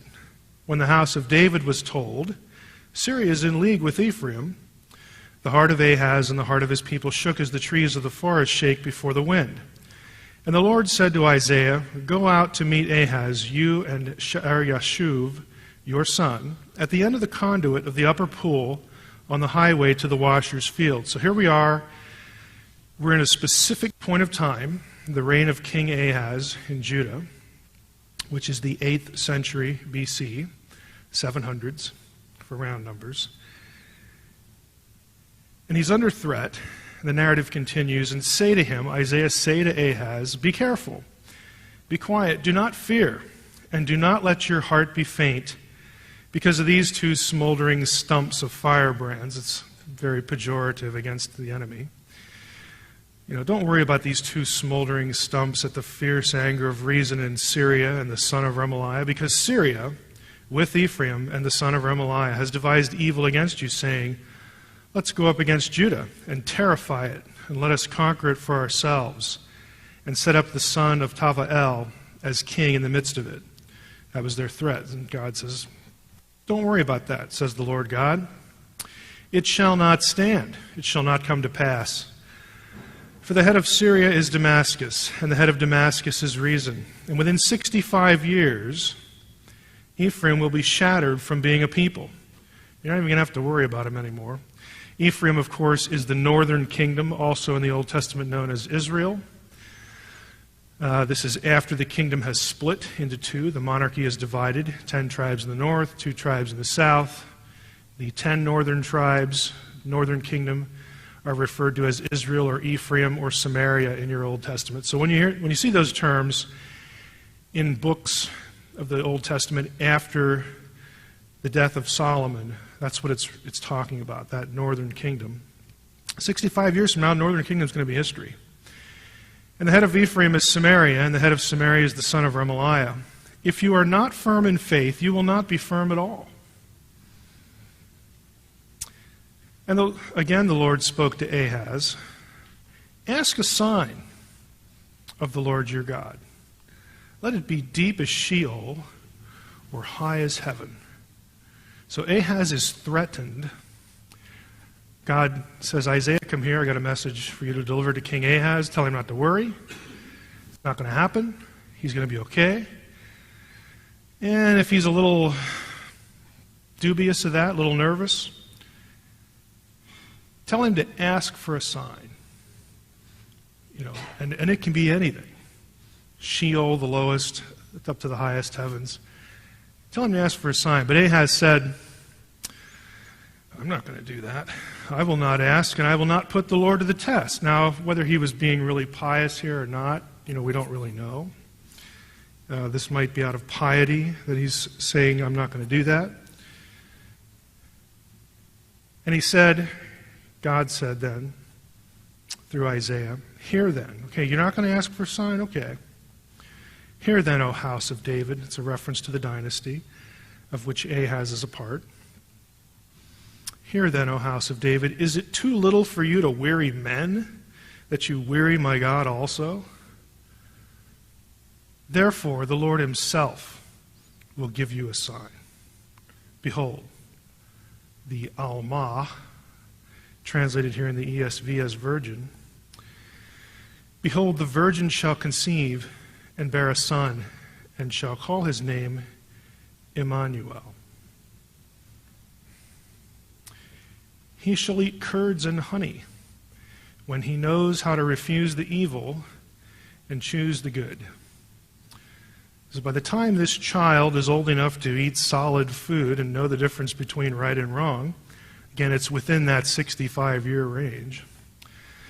"For before the boy knows how to refuse the evil and choose the good, the land whose 2 kings you dread will be deserted." Okay, they're going to be deserted.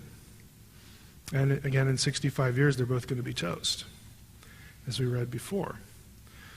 "The Lord will bring upon you and upon your people and upon your father's house such days as have not come since the day that Ephraim departed from Judah, the king of Assyria." Now, here are the questions to start with. We read through the bulk of the chapter, the important part. If the prophecy was for Ahaz, right, that's what the text says, in the days of Ahaz, speak unto Ahaz, say to Ahaz, do the, okay. If the prophecy was for Ahaz, why would Ahaz assume the woman was a virgin? Does he have any reason to do that? Do we need a virgin for the prophecy? In other words, if the prophecy was for Ahaz, number 2, would he have expected the child was deity? In other words, is there any reason to expect that the child, who is the sign, would be incarnate deity? Now, we have the name Emmanuel given here, so we need to talk about that. Regardless of what Emmanuel means or can mean, the question is still there. Is there any reason Ahaz would expect incarnate deity to be the fulfillment of this prophecy?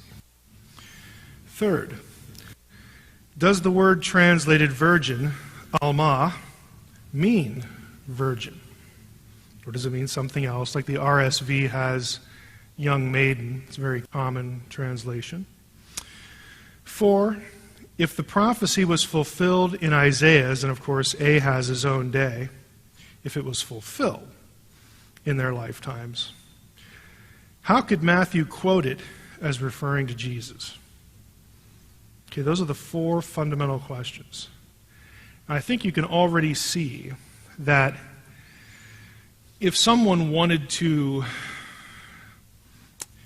be antagonistic toward this tenet of Christianity, of the Christian faith and doctrine,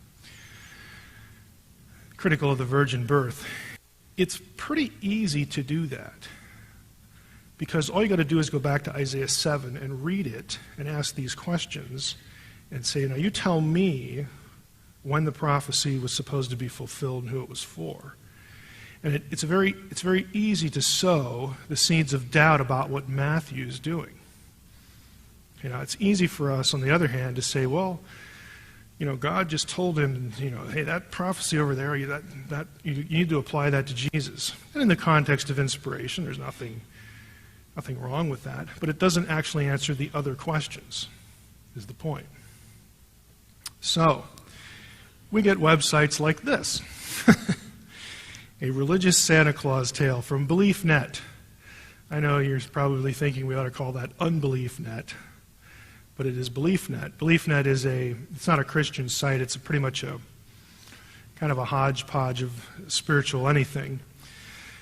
And in this particular article for the Christmas season, the birth narrative of Jesus shouldn't be taken literally, and it's going to go in to all these questions. And the writer of this particular article quotes a lot from a fellow named Bishop John Shelby Spong. I don't know if any of you have heard of Bishop Spong before. He gets quoted practically every season in Time and Newsweek and major news periodicals, because they always have to truck out some sort of article about the Christmas season, to sort of make fun of it or cast the seeds of doubt about it. And Spong, who is Episcopalian, I believe, is sort of a chief proponent of the idea that the virgin birth account is just nonsense. And so he gets quoted a lot. He's very widely published and read. In this article, we have this paragraph. And here's sort of the crux of the matter. This text, Isaiah and, of course, Matthew, Isaiah 7, Matthew 2, has two problems. First, Matthew did not apparently read Hebrew, which is really a dumb thing to say, but I'm going to try to get through this paragraph without poking fun at other things. I'll just stick to it tonight. First, Matthew apparently did not read Hebrew, so he quoted this text from a Greek translation.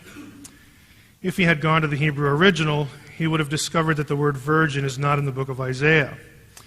Isaiah used the Hebrew word alma, which means simply young woman. He did not use the word betula, which means virgin. Isaiah's text announces that the woman is with child, which hardly qualifies her to be a virgin. Of course, the presuppositions there are very transparent. When Isaiah was translated into Greek, the translators rendered alma with the Greek word parthenos, Only in that Greek word does the hint of virginity enter the text. And that is the key sentence. Only in that Greek word does the hint of virginity enter the text. So basically they're saying Matthew got this idea from a mistranslation of the Old Testament. There is no virgin birth doctrine. Of course, he's referring to the Septuagint. All you got to do is just go back to the Septuagint. Yeah, it's Parthenos, and it would be very easy to say that's what Matthew's quoting. That dismisses the Jewishness of Matthew, which is very, very clear in other regards. But, let's just say that he quoted from the Septuagint. Fine. Let's talk about Alma. Other than Isaiah chapter 7, the word Alma in the feminine, Alma is the feminine noun. There is a masculine Elam, which refers to a young boy, as Alma refers to a young girl. But let's stick with the feminine. It occurs 6 other times. Now, I want you to see a few things here. This search, rather than you just taking my word for it, here we have the lemma. It's LM there because that is the base form. And we'll see where this occurs. I want you to just take a quick note of where the feminine occurs. We have Genesis 24:43. Okay, that is Alma. Exodus 2:8. This is the story of the little girl following the basket, Miriam. So that's the feminine. 1 Samuel 17, there is the masculine reference. 1 Samuel 20, that's David and Jonathan. That's the masculine reference. 1 Chronicles 15 is the term used in a proper name of a place. Same thing with 46:1. Psalm 68:25. Proverbs 30:19. These are Alma. Song of Solomon 1:3.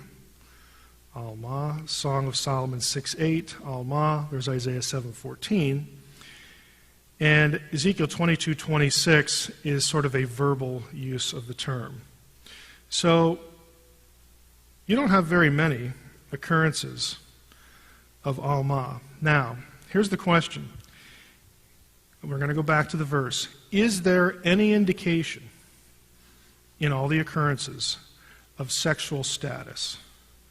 In other words, is there anything in the context of any of these that tells you the sexual status of the person in question?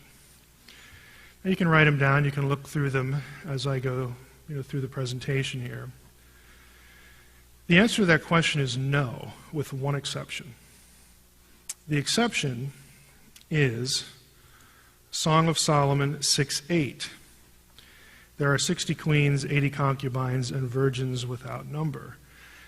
On the surface, that doesn't look like a sexual reference. What I mean by this, the point I'm angling for here, is the word itself doesn't telegraph, doesn't point to virginity, the word in and of itself. It also doesn't telegraph non-virginity. It's just, you need the context. Okay? You need some sort of context for what's going on. Now in Song of Solomon 6:8, we have the plural, alamot, 60 queens, 80 concubines, and virgins without number. And I'm going to go to Exodus 2, see if I can just click there, because there's a very similar idea, let me enlarge this a little bit, to that breakdown here. And I want you to be able to follow my thought here, my thinking. We can make it even bigger. This is Esther's, trial period. And the same kind of grouping, queens, concubines, virgins, is going to show up in this passage in a significant way. After these things, when the anger of King Ahasuerus had abated, he remembered Vashti, what she had done and what had been decreed against her. I'm just going to set a link here. Then the king's young men who attended him said, "Let beautiful young virgins be sought out for the king." Now, if we go to the reverse interlinear, let's go to Esther 2.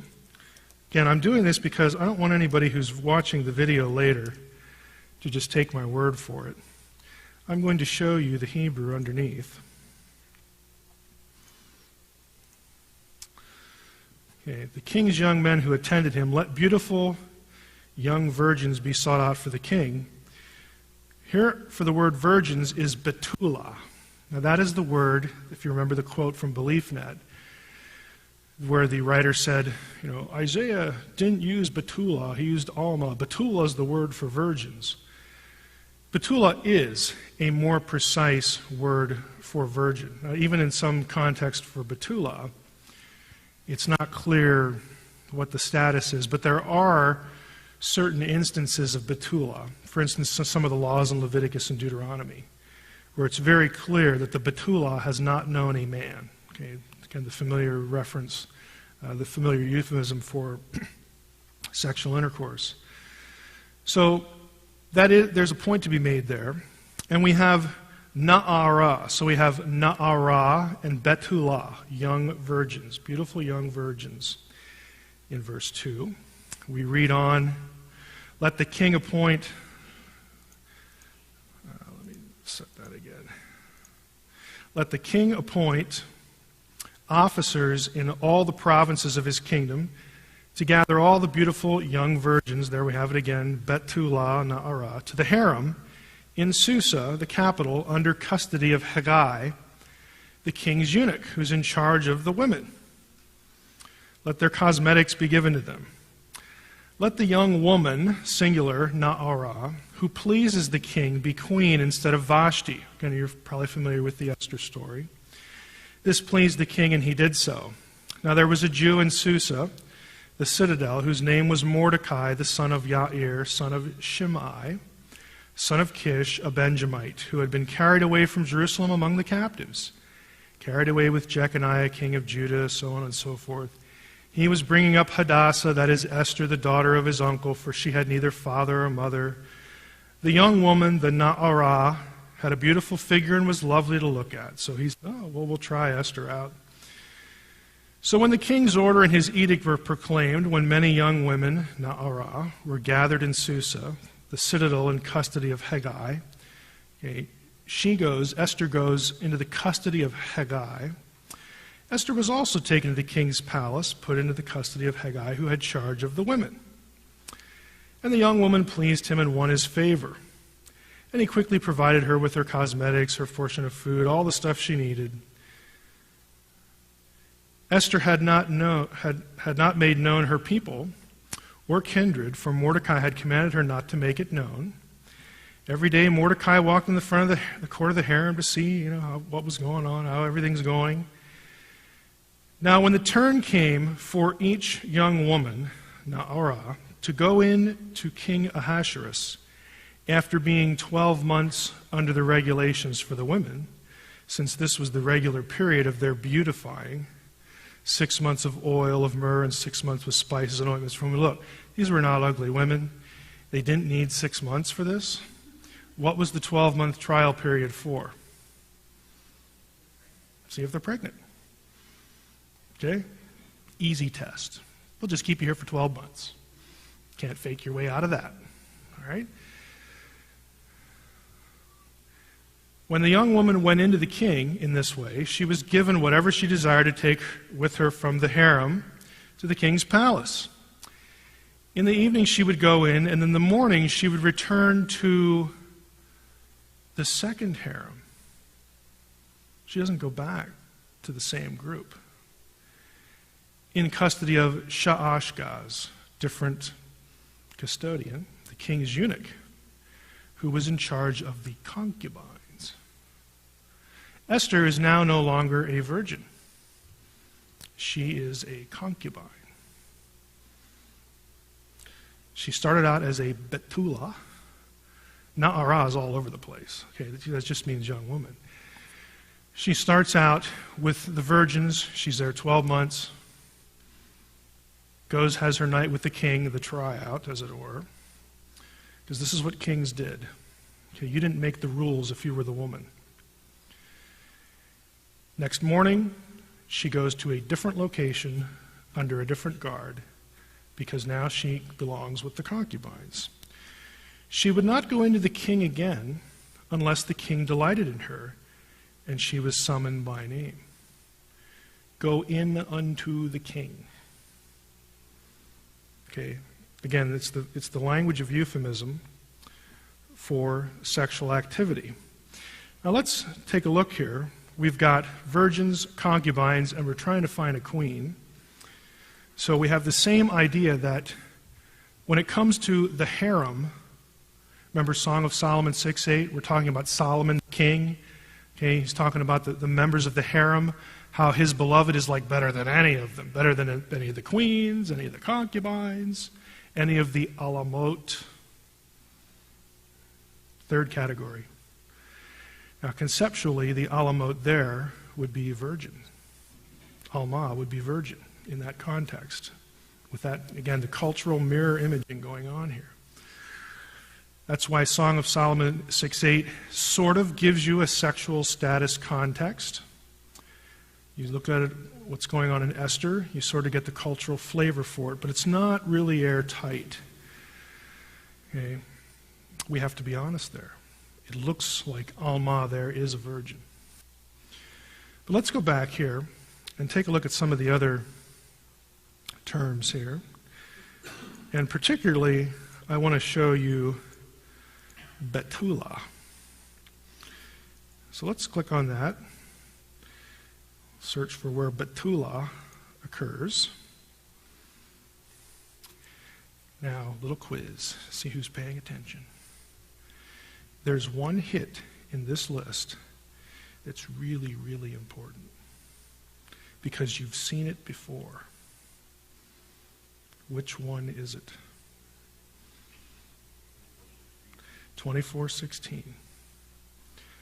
Genesis 24. Remember Genesis 24? Back here with Alma. Genesis 24. This is the description of Rebekah. And lo and behold, Rebekah in Genesis 24 is called Betula, Alma, and Na'ar. All three words are used of the same person. Now that is textual proof that Alma does indeed overlap with a very clear term for virgin. And in fact, if you go back to Genesis 24, the narrative is very, very painful in detail that she, Rebekah, had not known a man. It's very clear. If you're looking for it, you can't miss it. Now, I would suggest that maybe Bishop Spong didn't look very hard. Either that or he's just really sloppy. So you're either incompetent or you have an agenda. Take your pick, Mr. Spong. Alma, the point is that Alma, when a Hebrew Israelite, when an Israelite, someone familiar with the Hebrew Bible, when they saw the word Alma, heard it or read it, they certainly had the category, possibility, of virgin for that word. Now they know their own language well enough to know that it might not be virgin, but it is absolutely incorrect to say that it cannot be. That meaning cannot be part of that word. And that is exactly what was on BeliefNet and what's in Spong's books, and anybody else who picks them up. It is simply textually fraudulent to say that. Now, let's do a little practical thinking here. Scholars are not necessarily known for their logic all the time. I once made the comment in a graduate seminar class that I thought a course in logic should be required for every graduate student in biblical studies. I didn't make many friends that day, but I believe it. Let's do a little thinking. Okay, I have 4 children. I have 3 daughters and 1 boy. My daughters are 17, 15, and the youngest is a daughter. She's 8. Now, in a patriarchal culture, in a Semitic culture, as Dax pointed out, I can't remember if it was this week or a week ago, a woman was of marriageable age when she hit puberty, because now you can start having babies. Okay? And that's 12, 13, 14, somewhere in the early teens. I have 2 almas. They're young women of marriageable age. And they just happen to be virgins. Because I'm a ruthless patriarch. Okay. Now I say that because if in today's culture, unless we're going to conclude that every girl after the age of 12 is not a virgin, that's what you'd have to say for Spong to be right. That kind of absurdity. Unless you're going to say that, which would be totally obvious, you've got to conclude that, hey, a lot of almas, a lot of women of marriageable age, they're still virgins. Yeah, they are. And in a patriarchal culture like in the Old Testament, where they really did exercise a very tight control over their daughters, that number would probably even be higher. Okay, so again, just simple logic tells you that when a Semite thought of Alma, he didn't think, yeah, a woman that can get married now and she's not a virgin either. It's just stupid. Okay, it's just not, it doesn't conform to the reality of the culture, and it doesn't conform to the reality of the text either. Now, in the New Testament, you can throw all that away, because in the New Testament, let's see if I put in the correct link here, the text is really clear, again, about the birth of Jesus. In Matthew, you have the whole series of wonderfully exciting begets, if you're reading the King James or the New King James. So-and-so begat so-and-so begat so-and-so begat so-and-so. And you have a whole string. There's over 30 of them. And then when you get down to Mary, it says, okay, Joseph, the husband of Mary, of whom Jesus was born. The wording changes because, for those of you who've had a little Greek, if you can actually see that morphological reference, we have a relative pronoun, genitive singular, feminine. In other words, the writer of the text wants it to be clear that Jesus came from only the woman. It's a feminine pronoun.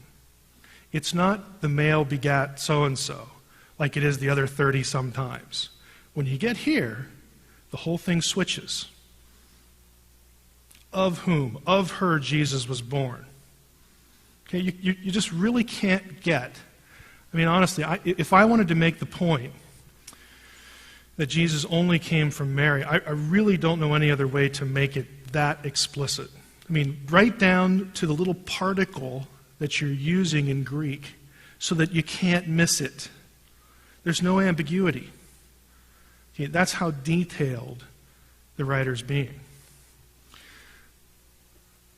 So, the Alma thing is a red herring.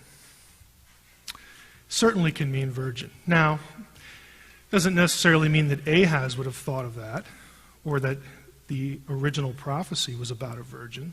We still haven't, we're going to get there. But the word itself can mean virgin. Emmanuel is actually 3 parts. The preposition im, with. Nu is the suffix pronoun us. And el is God, either small g God or big G God. It's used as a common noun and a proper noun. So together they form the sentence without a verb. There is no verb. God, the words are literally, with us, God. So you can translate that, God with us, God is with us, or a God is with us. All 3 of those are completely legitimate, because that's all you have. Now, God with us is probably the most familiar. God is with us would probably be the most grammatical grammatically correct. God is with us, though, doesn't necessarily mean deity incarnate, though. Because I can say, hey, God's with us. Ahaz, God is with us, meaning God's on our side. Doesn't have to mean that like God is going to be present, that this child is going to be God when he's born. That's God. Okay? It doesn't mean that at all. We look at that because of what happens in the New Testament as being sort of where our mind goes. But to Ahaz doesn't have any of that. It's a sign for him that God is going to take care of the problem. And by the way, sometimes I think we miss in Isaiah 7 that the point of the sign is not the woman. Okay, a lot of ink spilled about virgin birth and all that stuff. The point of the sign is not the woman, it's the child. Yeah, we kind of get that a little messed up. Now here's also from BeliefNet. The second problem in their article with this text is that when Isaiah wrote it, the city of Jerusalem was under siege from the combined armies of the northern kingdom and Syria. Isaiah suggested that the birth of this child would be a sign to the king of Judah that his nation would not fall to these enemies, whom Isaiah described as, quote, the tails of two smoking firebrands, unquote. A reference to a child born 800 years later would hardly have been relevant to that crisis. Well, I would agree with that. If you're Ahaz and you're basically trembling in your boots, and Isaiah comes up to you, I got great news. I got great news. Don't panic. 800 years from now, it's like, what? I mean, come on. Oh, thanks. I feel so much better. It's just not going to work. All right? There's an original context for what he's saying. It's really interesting. There are some things going on, even in the original prophecy, that Ahaz could have latched onto and thought, catch my wording here, and thought a little bit beyond his own time. One of those possibilities is that there is a cognate term, a related term in a different language. The language is Ugaritic, for Alma. Now, in Hebrew, it's Alma. The letter is pronounced in the back of the throat, and that's why it gets transliterated sometimes with a G in certain books, like Gomorrah. Gomorrah. It actually begins with the same letter that Alma begins with, but it sounds like a G. This word actually is very, very rare, and it refers to the sacred bride, and it's restricted to royal women and goddesses in that culture. Now, that was a pagan culture, but the city of Ugarit is right next door to Israel. There's a lot of Ugaritic crossover within the Hebrew Bible, too, other words. That's kind of interesting because it might mean that when Isaiah comes to Ahaz and says, behold, the Alma will conceive and bear a son, that he could have been talking about Ahaz's wife. And if you were Ahaz, what would be the first thing that crossed your mind? How do you know that? Like, is there something I should know about? If there is, tell me now. How do you know that my wife, and it actually could be that she is pregnant or is going to conceive? We don't know who the woman was. That's one possibility. If it is Ahaz's wife, that means, and then Isaiah says, and when she has the child, you're going to name it, God is with us. Why is that important to Ahaz? If that turns out to be, we don't really know. Because it tells Ahaz what? Whose family does Ahaz belong to? David. Okay, it means that Ahaz is sitting there thinking, we're going to get wiped out. The northern kingdom, he said, is going to be gone, in a few decades. What about us? Because I'm the line of David. And God gave David this promise that, we're always going to be here, and there's this everlasting dynastic commitment and fulfillment. And Isaiah is saying, yeah, I know. God is with you. Okay, if it is his wife, it's a sign that the Davidic covenant will not die. Okay, it's not going to go away. It's not going to end. Okay, God will remain loyal to it. Now, again, let's just play with it. If that's the case, if there was royalty involved with the woman, why is that important for what Matthew does? Mary is a member of what line? See, there's these boring genealogies. Again, I know they're boring, okay? And I don't spend my time with genealogies, please.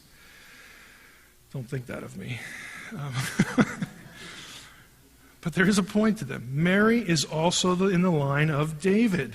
So is Joseph. I mean, this is something that Matthew, if this is what he was tracking on, it would have been a link back to Isaiah 7. Because, I mean, think of what Matthew's doing here. Here's the quotation. And I have two questions here. This is where Matthew quotes Isaiah 7. Put yourself in Matthew's shoes. Is it reasonable to believe that Matthew and Mary never met? I mean, good grief, they lived with Jesus for 3.5 years. Do you think he might have met his mother? Is it reasonable to believe that the disciples never heard Mary tell the story about how Jesus was born? I mean, I can tell you, if I was one of the 12 and we were sitting around dinner at Jesus' house someday and he wasn't in the room, I'd say, was there anything unusual about him when he was little? Because there's some really unusual things going on right now. Can you tell me about that? I mean, anything at all. Anything amiss? Anything did he do something really weird? Because you're beginning to see this man do incredible things. I think that would be a very natural conversation. It would be very natural for Matthew to have heard about the circumstances of Jesus' birth. What I'm getting to is this. Why is it so fantastic for Matthew, who knew his Old Testament really well, to hear the story of Jesus' birth and Mary's going, oh yeah, the angel came to me and said, the baby you're going to, I mean, Joseph and I we were betrothed, but we had never, what, and I mean, we were loyal to each other, we were faithful to each other, and all of a sudden I'm pregnant, and, gives all the stories. And then she gets to the part where they had to take the child down to Egypt to protect him from Herod. And Matthew, then the lights are going on. Ding, ding, ding, ding, ding, ding. Why? Because Matthew knows Hosea 11, verse 1, because Matthew quotes it, out of Egypt I have called my son. Remember the first week we talked about how my son was the nation and the servant and the individual who would do these things in Isaiah.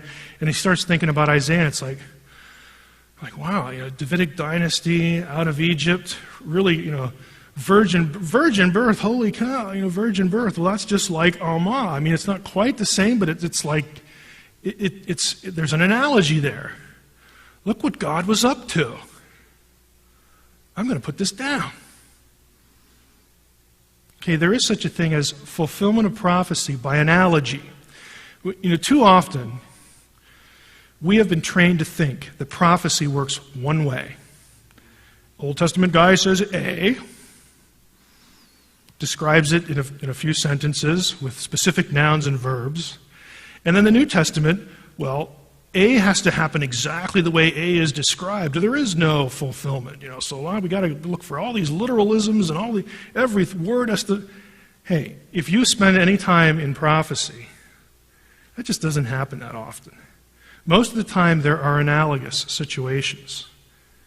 Or one is a type. The Old Testament is a prefigurement, either in terms of an event or an institution or a person. And that Old Testament thing or person mirrors or telegraphs or is an analogy to something that goes on in the life of Jesus, something he says or does or quotes or whatever. Think back to the first week. All these analogies, this is absolutely deliberate on the part of the New Testament writer, to make Jesus' life analogous to the corporate servant, the corporate son, the individual son. Okay? That's deliberate. It's not accidental. It happens dozens of times. We just took an overview the first week. This is one of them.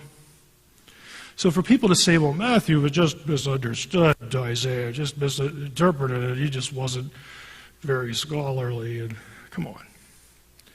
You need to wake up, you need to take a good look at your New Testament, and more than that, you need to think about what's going on in Jewish literature of the same period, because they look at prophecy the same way as the New Testament writers do. Matthew, his methods would have been completely familiar to any scribe, any Pharisee, any priest, anyone literate in terms of biblical material of his day. He's not doing anything new. They get it. And again, I'm back to either the critics don't get it or they don't want to get it. And I'm going to let them pick, because that's really what it comes down to. Matthew is not botching the New Testament. He's not goofing his way through the book. He is seeing analogies. And if you walked up to him and said, hey, Matthew, I get that analogy with Isaiah 7, but some of the words, some of the meanings of the word back here wouldn't really be true of Jesus and vice versa. He'd go, well, duh. I know. Where did you go to school? I'm a tax collector and I know better than that. Come on. This is nothing new to the culture. This is how they do it. Okay, this is how they look at their Old Testament.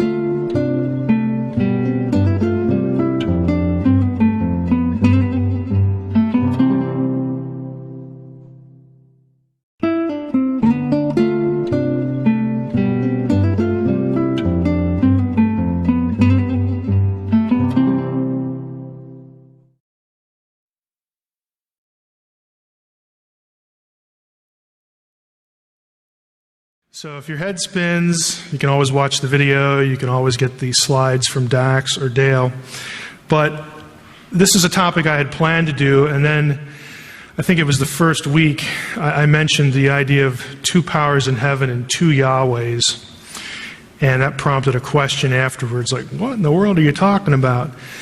Well, this is the week for that. I want to go through this because this is fundamentally one of the more important things that we can learn about contextualizing Jesus against the Old Testament. And I also think it's one of the more important things that if you're familiar with, it has a strong apologetic value, a strong evangelistic value for Jewish seekers, Jewish friends that you might have, and Messianic Christians, and I think, frankly, just for us as well, because sometimes we get either caught with a question or maybe in our own mind we wonder, well, where in the world did they get this stuff? Yes, again, we can appeal to Revelation, and I've mentioned this before. Well, God just told them that information.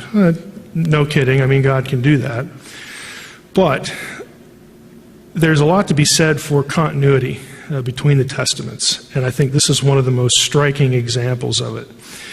And I'm going to take you through a number of passages tonight, again, quickly, to try to introduce you to the answer for a really basic question. And that is, since Christianity was born out of Judaism and the first converts were naturally Jewish, how is it that God-fearing Jews could wrap their minds around the notion of worshiping and praying and speaking of the God of Israel as God, and in the same breath doing the same thing to Jesus? Why did they not see that as a problem? Why did they not think it was a violation of monotheism or of the Shema, the Lord our God is one? The answer to that comes from the Old Testament, because they had a two Yahwehs mental backdrop from their own scriptures, that when Jesus came along, it was very easy to move toward him being the second Yahweh, the second power. And I'm going to show you a little bit about how this works in Judaism up to the 2nd century AD, and then, of course, apply that to the New Testament and the Old Testament. Now, This is an important book if you wanted to really read in this subject. This is the one I recommend. Written in 1977 by Alan Siegel. He's a Jew. He's a professor of Jewish studies. I think he still teaches at NYU. Two Powers in Heaven. Now, he views the two powers teaching as a heresy because he's Jewish. But his book is about the fact that it used to not be a heresy. And that's what drew him into the topic. This is actually a publication of some work he did on his dissertation way back when. Siegel says, the basic heresy involved interpreting Scripture to say that a principal angelic or hypostatic manifestation in heaven, in other words, another character, was equivalent to God. Okay, that was the basic issue. The idea of the second power was not considered heretical until the 2nd century CE. That's AD. It means the same thing. So sometime during the 100s, Jewish theology changed. Prior to that, it was okay to talk about two gods, two Yahwehs in heaven. But after that, it was not. Other scholars have made similar observations, namely that the rabbinic polemic of late antiquity, again, their arguments against Christians against two powers in heaven, arose from rabbinic unease about much material in the Hebrew Bible which seemed too close to paganism for comfort. In other words, it seemed non-monotheistic. So the rabbis were a little uneasy about things in their own scriptures that seemed inconsistent. I'm not describing Zoroastrianism. I'm not talking about a good Yahweh and a bad Yahweh, good and evil. I'm not talking about that kind of dualism. I'm also not talking about Gnosticism with the true God, the ethereal, non-personal God, and then the demiurge, the creator, the God of the Bible, which Gnostics view as evil. Okay, I'm not talking about that either. This is not good and evil. These are both good guys, okay, both positive, holy figures. A couple examples of texts that the rabbis talked about. Genesis 19:24. Take a quick look at that. And I will ask you what seems odd about the verse. Yahweh rained upon Sodom and Gomorrah sulfurous fire from Yahweh out of heaven. Well, what's odd is that Yahweh occurs twice. So Yahweh rains down fire from Yahweh. It's just awkward. And there were some rabbis that thought, that just sounds really odd, or I don't know how we would handle that in the context of the Shema. Again, the Lord our God is one. Amos 4:11, I have wrought destruction among you as when God destroyed Sodom and Gomorrah. Now wait a minute. The speaker at the end of the verse is Yahweh. And he's saying, I did this and this and this, just like when God did that. So like who's Yahweh referring to? He's referring to himself and then God. Like we have two figures. Okay? There they are. Isaiah 13, behold, I stir up the Medes against them. In Babylon, glory of kingdoms, proud splendor, the Chaldeans shall become like Sodom and Gomorrah, overturned by God. There's the same thing. I stir up. Okay, then we have God like a third-person reference. And what's really unusual, if you go to Jeremiah, the parallel passage, it's very clear that Yahweh is the one doing this, and then there's this other reference to God along with the first-person language. There are actually a decent number of these in the Old Testament where God is speaking, then refers to God in the third person. It's just very odd, very awkward. Prior to the time of the rabbis, Rabbinic Judaism is something we sort of view as formulating, or as we think of it, forming after the New Testament era. It actually has roots that are older than that in some of the sects of Judaism, like the Pharisees and the Sadducees and things like that. So prior to what is properly the Rabbinic era, back into the New Testament era and in the Second Temple period, intertestamental period, there was a lot of speculation about who the second power was. Some thought it was Jacob. I'm going to run through these texts really quickly. This is the prayer of Joseph. It's a pseudepigraphical text. These are all Jewish, okay, they're all intertestamental, so this is prior to Christianity. I, Jacob, who is speaking to you, am also Israel, an angel of God and a ruling spirit. So there Israel's called an angel. Jacob is like an angel now. I am he whom God called Israel, which means a man seeing God. The next section, I, Israel, the archangel of the power of the Lord and the chief captain of the sons of God. So Jacob becomes an angelic figure, and he becomes the lead of all the heavenly host, again, in some Jewish thinking. Adam was sort of viewed this way by others. In 2nd Enoch, and on earth I assigned him, again, God is speaking about, the writer speaking about Adam, first person language of God, and on earth I assigned him to be a second angel. Well, wait a minute, Adam, a second angel, honored and great and glorious, and I assigned him to be a king, to reign on the earth and to have my wisdom, which is an interesting phrase considering week 2 when we talked about wisdom. Adam is also elevated higher than a principal angel in another text, Life of Adam and Eve. In this text, he's called, Satan is demanded, it's called to worship Adam, the image of God, testament of Abraham. Abraham is shown a man seated on a golden throne who has a terrifying appearance like the masters, like God's. And he finds out this is the first form to Adam.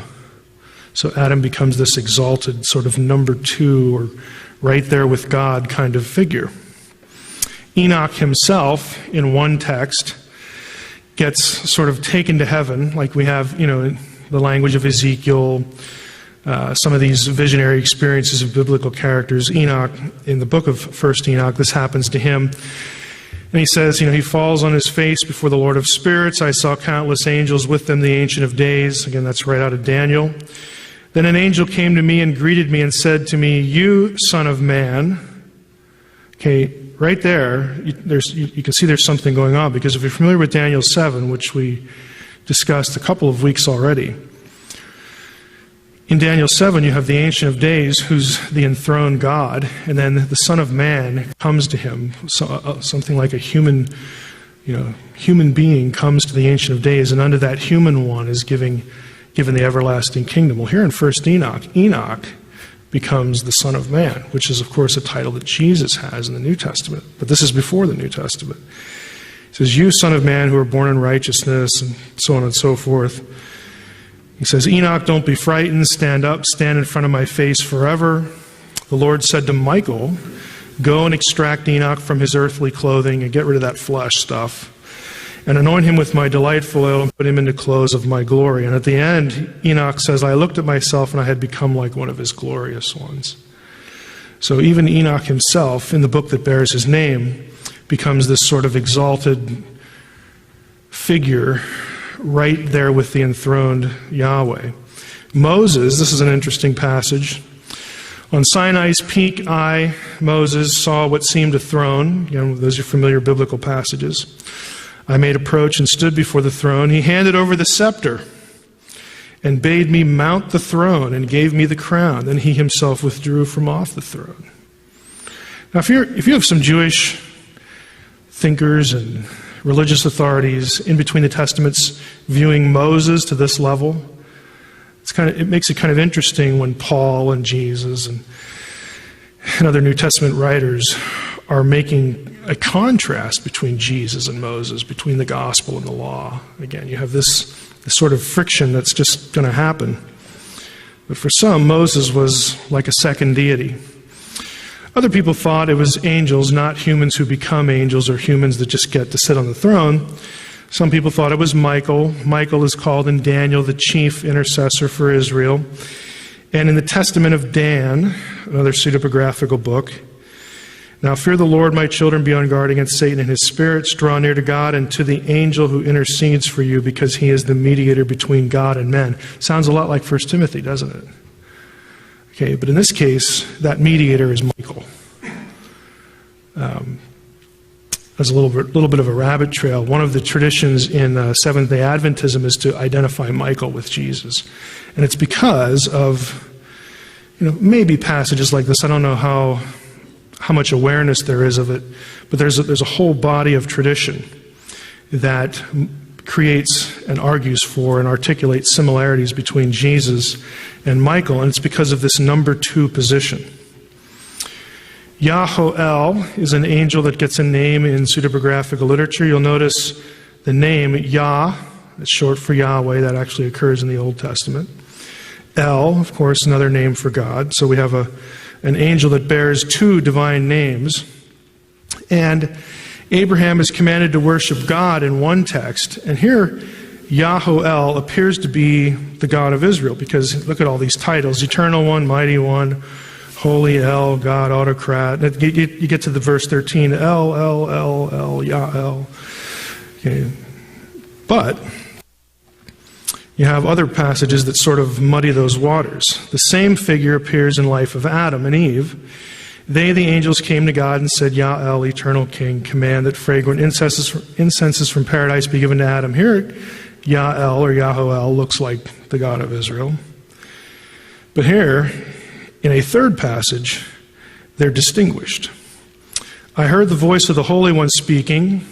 Okay, now this is God speaking. Go, Yael, of the same name, through the mediation of my ineffable name. So God is commanding Yahoel to do something. So they're different characters now, even though Yahoel has all those attributions, all those epithets of deity, of the God of Israel. Lo, I am sent to you to strengthen you and to bless you. The last line in bold there, I am Yael, and with me Michael blesses you forever. Isn't that interesting? Michael's distinguished. So in heaven, according to this writer, you've got God, this Yahoel guy, and Michael. The three of them are distinguished. But one of them is described in the same terms that you would reserve for the God of Israel. So you have the God of Israel and then like another one, or what? And what's going on here? That's the point. There's a lot of confusion. To us it's confusion, and to them I'm sure they wrestled with it. But there's a lot of effort being put in to identifying who is actually at the top in heaven, and yet they're Jews. You would think, well, that shouldn't even be a question. But it was. Philo, another Jewish writer, he wrote a lot in Greek, and he uses the word logos, which of course later on in the New Testament gets attributed to Jesus. Philo says of the logos, God sustained the universe to rest firm and sure upon the mighty logos, who is my viceroy. So the logos here is God's vizier, God's vice-regent, his co-ruler, sort of description. The Logos is, quote, that power of his, that power of God's, by which he made and ordered all things. That sounds very New Testament. Remember we talked about how Jesus was the agent of creation in a number of New Testament texts. Not only is God between the two primary powers, that's picking up with a different context, but so is the Logos. While God is indeed one, there's an affirmation of the Shema on Philo's part, his highest and chief powers are two, goodness and sovereignty. And in the midst of between the two, there's a third which unites them, the Logos, for it is through the Logos that God is both ruler and good. So here we have like God's attributes funneled through this other guy, which sounds really odd. And to a Jew today, it would sound almost blasphemous. Like God doesn't need anybody else. What's this language about? The attributes are in this other being.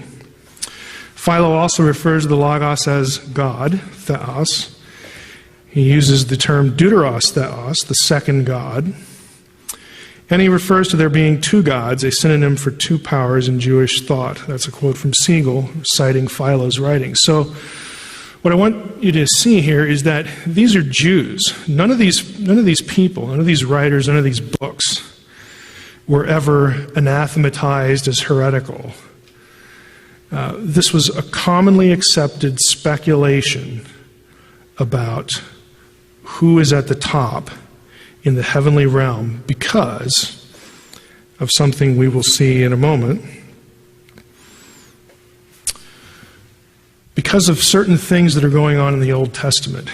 And the rabbis knew their text really well. And they picked up on some of the odd passages like Genesis 19, some of this language where God is speaking and then refers to God. They knew that really well. And so, between the testaments, they're coming up with candidates. Afterwards, though, after they declare it a heresy, they need to come up with some other explanation, because we can't accept that there's two, because we've made that a no-no now. So later rabbis did this. Exodus 15:3 was sort of their beginning proof text. Yahweh is a man of war. Yahweh is his name. So what they said, and Siegel cites one of the later rabbis, and here's his explanation, or his exegesis. Yahweh is a man of war is to be interpreted as a descriptive statement referring to God's manifestation as a young warrior when he destroyed the Egyptians at the Red Sea. Yahweh is his name. That's necessary because at Sinai he reveals himself as an old man. So what the rabbis are saying is, look, all this stuff that looks like two Yahwehs, it's really one Yahweh but manifested in two ways. It's two modes, it's two manifestations, it's two sort of appearances. Is God ever described as an old man on Sinai? No, he's not. Okay, I'll just plant that seed right now because this is going to break down pretty quickly. But this is the rabbinical view. Okay, that we're talking about one person in two modes of existence, and they're going to try to go to their scriptures to demonstrate that. And the major text is Daniel 7. Siegel notes, again, the proof text used by the rabbis. As I looked on, thrones were set in place. The Ancient of Days took his seat. His garment was white as snow, hair and head like lamb's wool. So there he's old. Throne was tongues of fire, again, just like Ezekiel 1. It's God. We know who that is. The court sat, the books were open. One like a human being came with clouds of heaven. He reached the Ancient of Days. And so there's this other one who's a man. Okay? So the rabbis say, aha, we've got an old God and a God who's a man figure. But they're really just they're really the same guy, but depending on like where you were at and looked in the scene, you would see one and then you'd see the other. And, you know, this one symbolizes this and that one symbolizes the other. Problem. There are other places that I'm going to show you, either at Sinai or not, where you have a description of God, and this breaks down. There's no old man in Exodus 3. Exodus 3 is the burning bush. There are two figures in there, and neither of them are old men. We'll show that passage in a moment. The warrior man who's elsewhere identified as the angel of the Lord, who's in the burning bush with Exodus 3, is with Yahweh, so how can they be the same? You could ask the same for Daniel 7. If they're both there at the same time, how are they the same in just different modes? Okay. And there's another passage that we'll look at that really creates problems for that. And third, the Son of Man in Daniel 7 is never cast as a warrior. So the rabbinical explanation of same God, two different modes, might sound like it works, but there are problems. These are three initial ones. Siegel admits this. He says, well, you know, in his mind, this is the answer, because he's Jewish. But he says, I have to be honest, it may easily be describing two separate divine figures anyway. So, like, what do you gain? Well, not a whole lot. Let's go back to the scriptures, actually, and I'll show you what leads up to all this, and show you how the Jews were better off saying, hey, there's two, just like they did before they declared it a heresy, because that's going to become apparent when I go through this. They're better off doing that than after they declared it a heresy and saying, oh, it's just one guy in two forms. Okay, that one is really hard to defend. The other one is pretty much apparent. Now, go back here. The word I'm not going to spend any time on because we've hit this for 2 weeks. There's the Word of God who comes to certain individuals, and he is embodied at times. At times, the language of physicality is attributed to the Word. Okay, we've seen those passages. Let's talk about the name. Sometimes God is referred to as the name, or the name of the Lord does things, and then later he's referred to as God. The idea comes from Deuteronomy, specifically this chapter.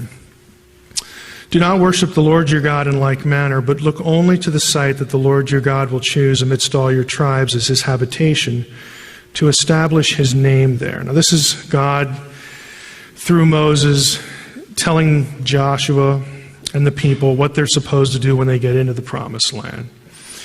You know, one of the things that they're going to do is they're going to build a temple. Okay, they're going to build a central site at which God is worshipped. And you see this phrase occur in Deuteronomy a lot. The temple is referred to as the place where the Lord thy God shall choose to set his name. Now, we know from descriptions of the temple that the idea wasn't, well, when you build a thing, then you take some sharp object and scratch, the 4 consonants in the door, or something like that. It was never commanded, it was never done. It's language that says, this is where I'm going to decide to live, okay? I'm going to be there. I'm going to set my name there. Now you think, well, if that's the point, why doesn't God just say, hey, I'm going to live there? Okay, because God's telling you, somewhat cryptically, that I'm going to put myself there, but I'm still everywhere else. It's the language of localization, but yet God can't just be at only one place. It's sort of an expression for God's essence, his glory. He's going to inhabit the temple. And we know that that's how it was because we read through the books of Kings and all that and other passages. So is the name just another way of referring to Yahweh? It is, in most instances. Here's an example. May the Lord answer you in the day of trouble. May the name of the God of Jacob protect you. Okay, now, names aren't alive. They're not persons. They're not entities. They can't do anything. Okay, but the God of Israel is a person who's active and powerful. And so the idea isn't that somehow, 4 letters are going to come to your assistance. Rather, the being that those 4 letters represent. Okay, that's who you're trusting in. So it's another way of referring to God himself. Some trust in chariots, some in horses, but we trust in the name of the Lord our God. Pretty straightforward. It gets a little strange, though, as this gets articulated. 2 Samuel, most English translations really cheat on this one.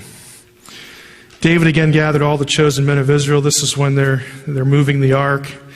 David arose and went to all the people who were with him from Baal Judah to bring up from there the ark of God, which is called the Name. The ark is called the name of the Lord. Now the ESV has, the ark is called by the name of the Lord of hosts. Now I'm sorry, that is just wrong. Because here's what the Hebrew says. It says, Asher Nikra Shem, who is called the name Shem Adonai Tzavaot, the name of the Lord of hosts. Okay, name occurs twice in the verse. It's very clear. The ark was called the name. Now, what does that mean? Anybody? Why would you associate the ark with the presence of Yahweh? His writing is inside. Right. The tablets are inside. What are some other reasons? What is it about the ark? Cherubim on the top, the mercy seat. This is where God was perceived to sit or be. Okay, the tent of meeting, all that Old Testament imagery. This is the place where God was. Okay? Just like the temple, which is why they put the ark in the temple later on. Actually, they put the whole tabernacle in the temple, but you need a rabbit trail there. Isaiah 30:27. Sometimes the name is personified as though it were a person. Because again, it's just a substitute for Yahweh. Behold, the name of the Lord comes from afar. Well, like names don't travel. In blazing wrath, with a heavy burden, his lips full of fury. Well, again, that's language of personification. The name is now cast as a person. His tongue like devouring fire. Now, the name theology becomes important when you start looking at the angel of the Lord, which is why I always begin with it. Exodus 3, familiar passage. Who's in the bush? God. Yeah, he is. Who else? He's not alone. Okay, verse 2. An angel of Yahweh appeared to him in a blazing fire out of a bush. Okay, it's Moses. He says, boy, I got to turn aside and look at this. And then in verse 4, when Yahweh saw that he, Moses, had turned aside to look, God called to him out of the bush. So you got angel, Yahweh, and God, all three terms used in the passage. Now, either the angel is Yahweh, or the angel and Yahweh are separate. And what I'm going to suggest to you through the rest of the time tonight is the answer to that is yes. Okay. The angel is Yahweh, but he's not. He is, but isn't Yahweh. And I've used this language before, and we use it, but we don't maybe think about it when we talk about Jesus. Jesus is God, but he's not. Okay, he's not the Father. In other words, we distinguish persons within the Godhead, but yet they're all equal in essence. That's what's going on here and in a number of other passages. They have the category of a Godhead, where you've got different, not the same, different entities who are Yahweh but are still distinct. Okay, that's the point you need to fix in your mind. And it comes right out of the Old Testament. Exodus 23, this is the key passage that goes back to the name. God tells Moses when they're embarking to go to the land, I am sending an angel before you to guard you on the way and to bring you to the place that I have made ready. Pay heed to him and obey him. Do not defy him, for he will not pardon your offenses or forgive your sins, more literally. Why not? He won't do that since my name is in him. My essence, my glory, what I am. Me. I'm in him. He is me, and I am he. Okay, try to parse the language here. My name is in him. And if you go, this is Exodus 23, you go through the Pentateuch, you got the Ark, you got Deuteronomy language. The name was considered to be Yahweh. So the angel is an embodiment of Yahweh. And guess what? Sometimes Yahweh and the angel are both in the same scene. Deuteronomy 4 is a nice backup verse for the essence. Yahweh says, I brought you, or the writer says that Yahweh, the Lord, brought you out of Egypt with his own presence. Okay? We just saw it was the angel, here it's the presence. Exodus 33, God says, my presence will go with you, and I will give you rest. Judges 2, the angel of Yahweh came up from Gilgal to Bochim. This is when they're in the land, they're supposed to be getting the job done. The angel shows up. The angel's been with them the whole time. And he led them into the land. And he shows up in a number of episodes. I brought you up from Egypt. Look at the use of I. I brought you up from Egypt. I took you into the land, which I had promised on oath to your fathers. And I said, I will never break my covenant with you. And you, for your part, must make no covenant with the inhabitants in the land. But you have not obeyed me. Look what you've done. And then he basically says, I'm out of here. You're not going to obey? Bye. That's why they call the name of the place Bochim, because they sat there and cried, because the angel's gone. Isaiah 63, again, we have the angel. Who led the children of Israel out of Egypt into the land? Was it Yahweh or was it the angel? And the answer is yes. Okay. Isaiah 63, in their affliction he was afflicted, the angel of his presence saved them. Now, back to the scene at the Red Sea. Yahweh went before them by day in a pillar of cloud to lead them along the way. Again, very familiar passage. So Yahweh's in the cloud. Then the angel of God, who was going before the host, so he's out in front, moved and went behind them, and the pillar of cloud moved from before them and stood behind them as well. They're both again, they're both at the same scene doing things. Joshua 5. This is the captain of the Lord's host passage. Once when Joshua was near Jericho, he looked up and saw a man standing before him with a drawn sword in his hand. Joshua went up to him and asked, "Are you one of us or for our enemies?" He replied, "No, I'm captain of Yahweh's host. Now I have come." Joshua, of course, goes prostrate. "What does my Lord command his servant?" The captain of the Lord's host answered Joshua, "Remove your sandals from off your feet, for the place on which you stand is holy." Where have we heard that before? Burning bush. Not only that, and the angel was at the bush. Okay. Not only that, but the reason I have this in Hebrew is this phrase of 3 words. V'karbo shalofah beyado. And his sword drawn in his hand is used 2 other places in the Old Testament. They are in the Chronicles account of David taking the census. There's a parallel account there, and they're both used explicitly. The person described with the sword drawn in his hand is the angel of the Lord. It's the only 2 places where it occurs, other than this one. Again, the writers are not, this doesn't happen by accident. They're telegraphing something to you. Judges 6, the angel of Yahweh, this is one of my favorite passages on this because it's just unusual. The angel of Yahweh came and sat under the terebinth at Ophrah. Terebinth is a tree, so fix in your mind, who's sitting under the tree? The angel, okay? He has a conversation with Gideon. The angel of Yahweh appeared to him and said, "Yahweh's with you." So the angel's speaking of Yahweh as a different person. Gideon says, "Well, yeah, boy, if he's with me, why is all this bad stuff happening?" You go to verse 13. Why has all this stuff befallen us? Yahweh turned to him. Well, where did he come from? How did he get there? I thought it was the angel. Well, it was. Now it's Yahweh. Yeah. Right. Yahweh turned to him and said, "Go in this might of yours and save Israel from the hand of Midian. Aren't I sending you?" And then, of course, he has this conversation. Verse 16, Yahweh says to him something else. Yahweh speaks to him again, "I'll be with you." And he, Gideon, said to him, now we don't know who the him is, because we got 2 characters. So that's why I have angel and Yahweh with a question mark. Who's he talking to?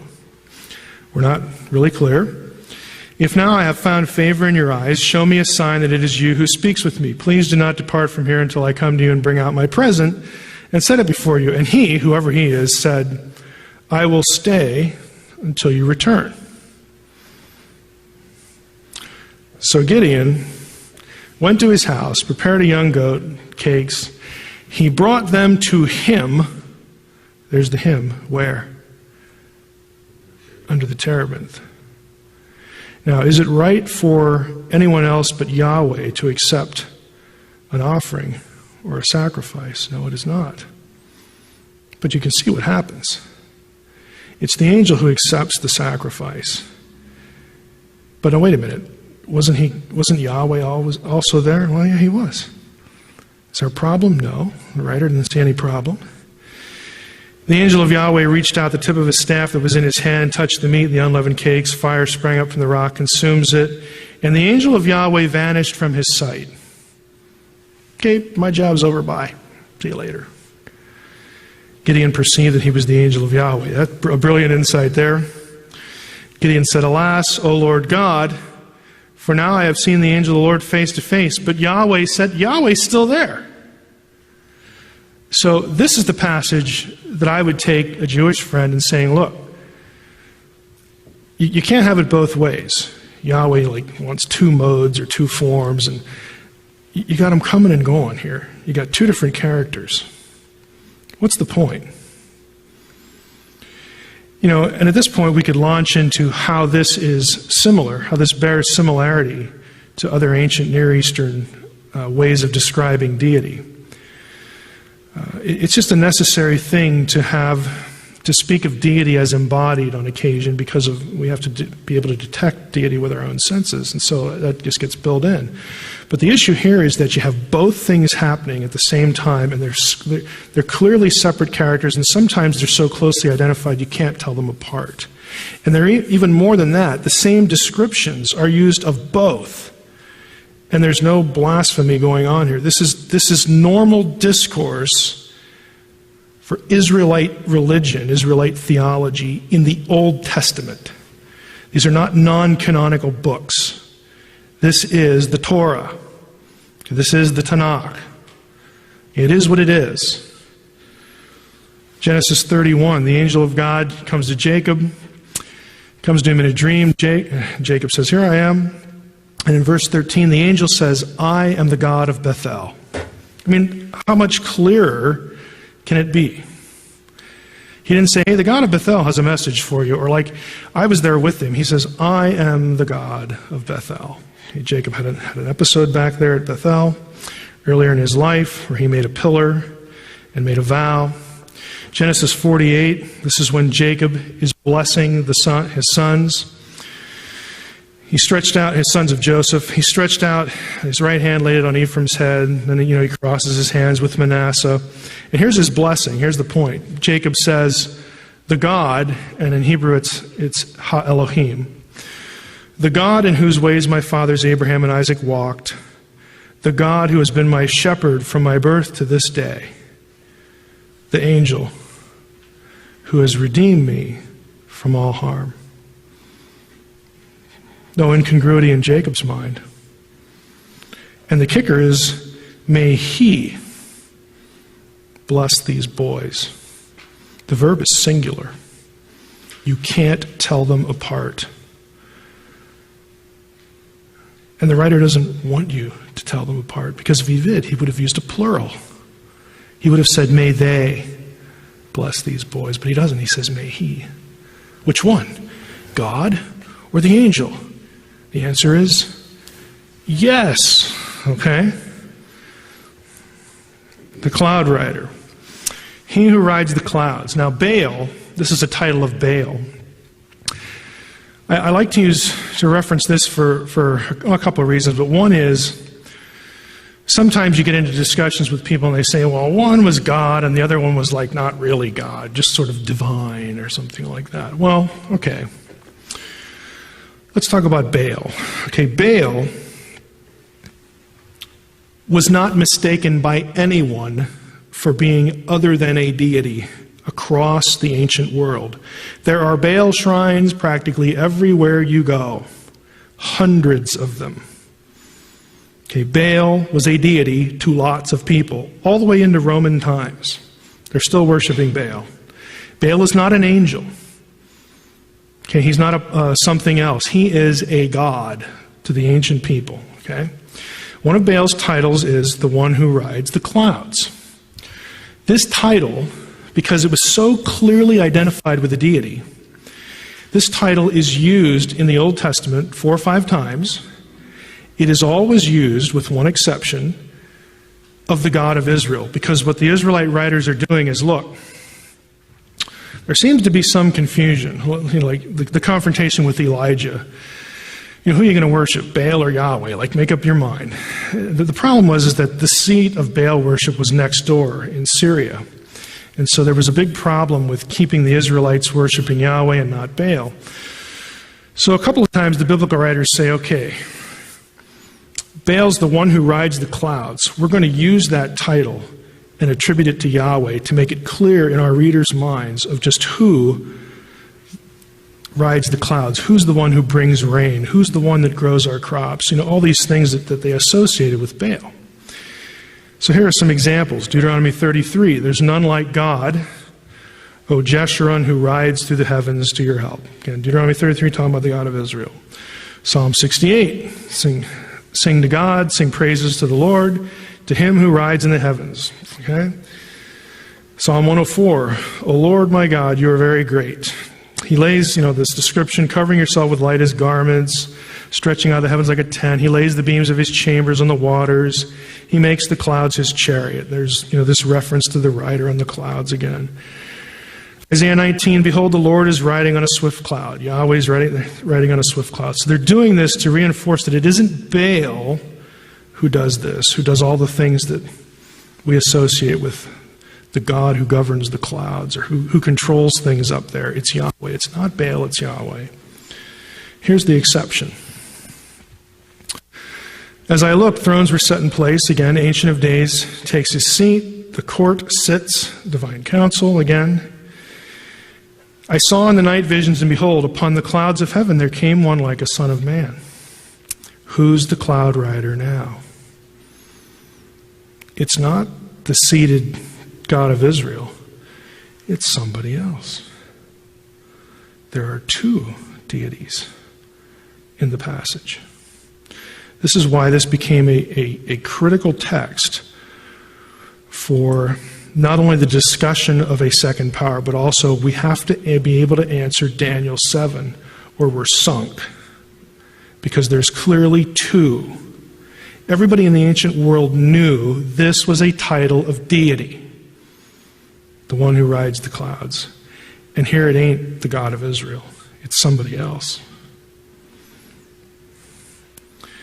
Yahweh gets described in human form as well. Genesis 18, he's one of the three men who sit down and Abraham brings them a meal, and in verse 8, they eat. So he's clearly embodied. Exodus 24, Moses, Aaron, Nadav, and Avihu and the elders go up to Sinai, and it says, point blank, they saw the God of Israel. Okay, under his feet, there's payment like sapphire stone. This is actually coming from Baal literature as well, because this is a stock description of Baal's palace. And again, they want to be clear, it is not Baal who inhabits the heavens and rules everything. It's Yahweh.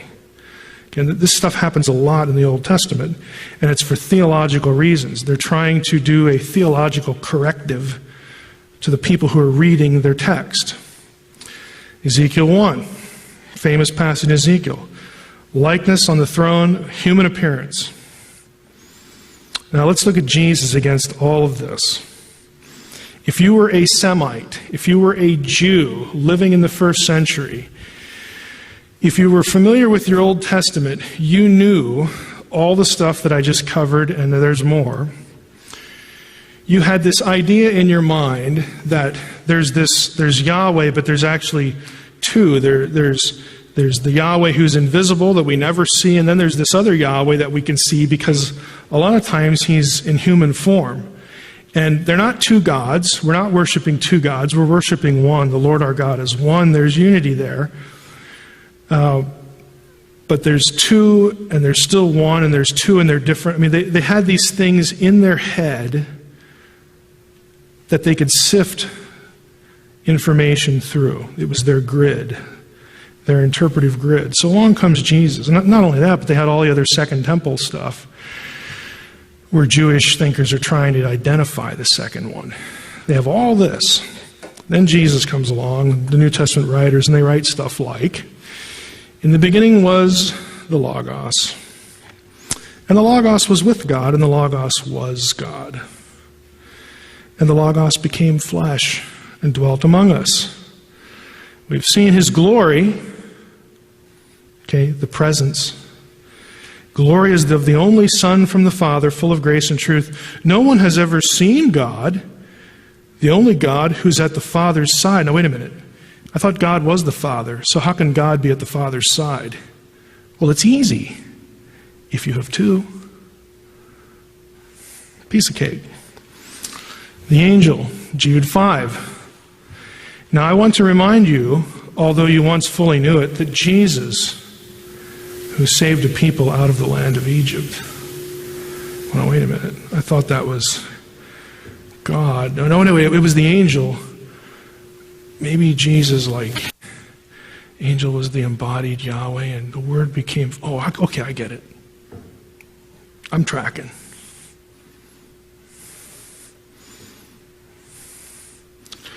John 17, the name. I want you to think about what Jesus is praying here. I have manifested your name to the people whom you gave me out of the world. What? The Jews didn't know the name of God before Jesus got there. Hello? What do you mean they didn't know the name of God? They had the Torah. In Exodus chapter 3, God tells you what his name is. I am that I am. Yahweh's used 3,000 times in the thing. Jesus is not praying that, hey, when I came here, it was really an important part of my job to tell you God's name. How could they not have known that? That isn't the point. I have manifested your name. I have made known your presence to the people whom you gave me out of the world. Yours they were, and you gave them to me. They have kept your word. While I was with them, I kept them in or by your name. So when we got in trouble, I just said, Yahweh. Remember, that's God's name. You didn't know that before I got here.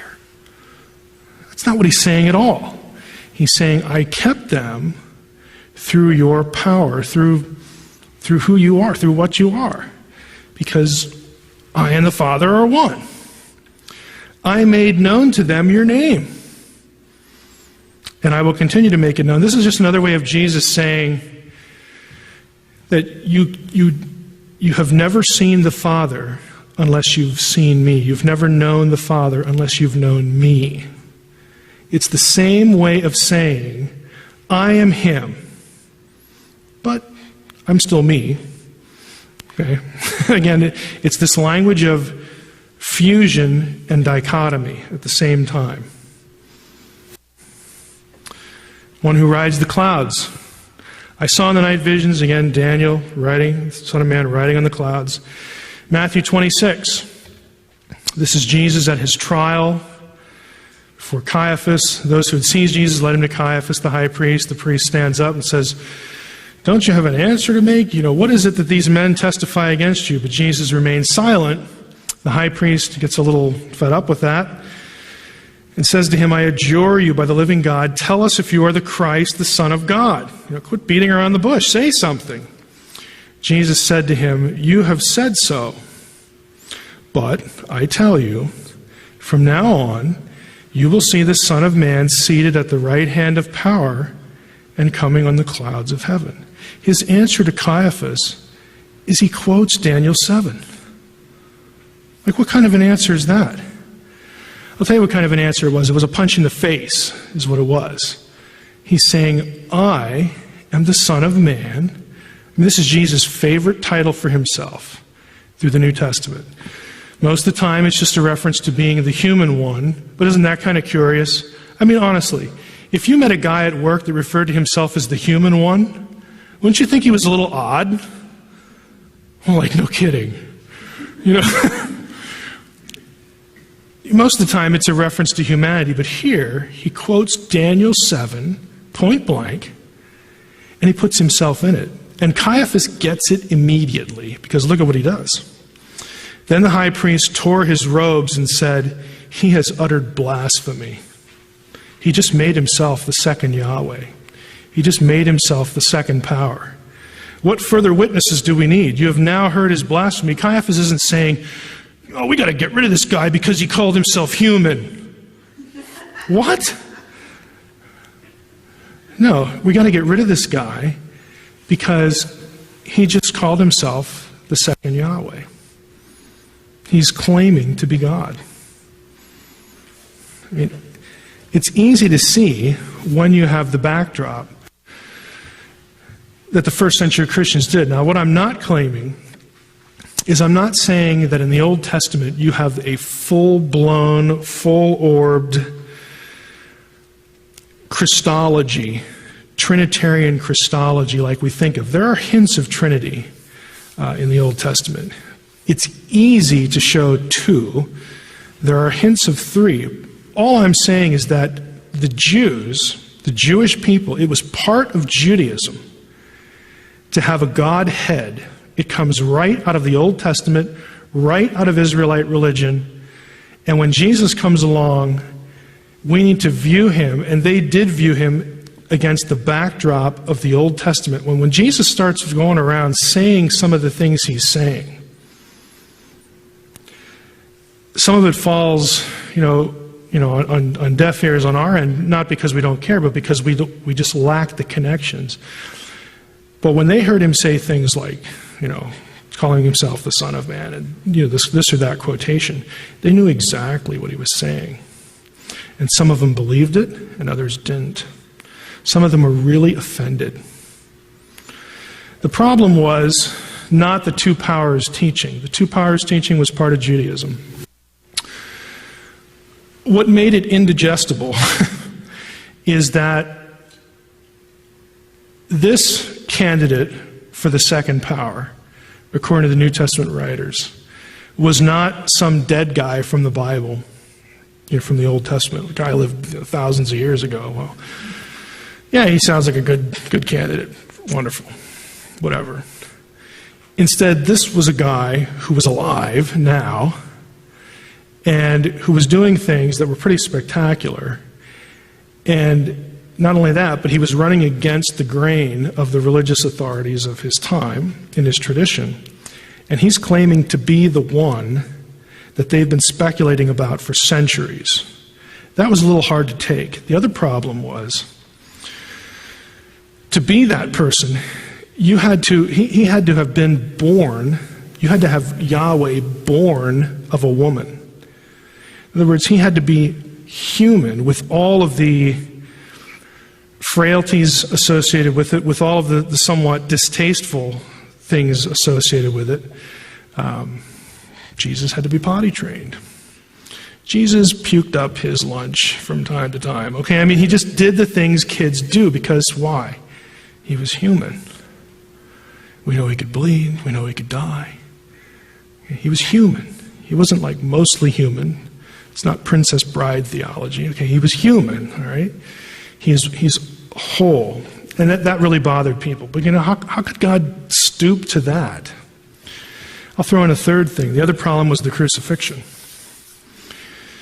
Because if you're trying to convince a Jewish audience of this after the crucifixion, they have to say, in order for them to look at you and say, I believe it, I think you're right, they would have to get over the hump of acknowledging that, we just killed him.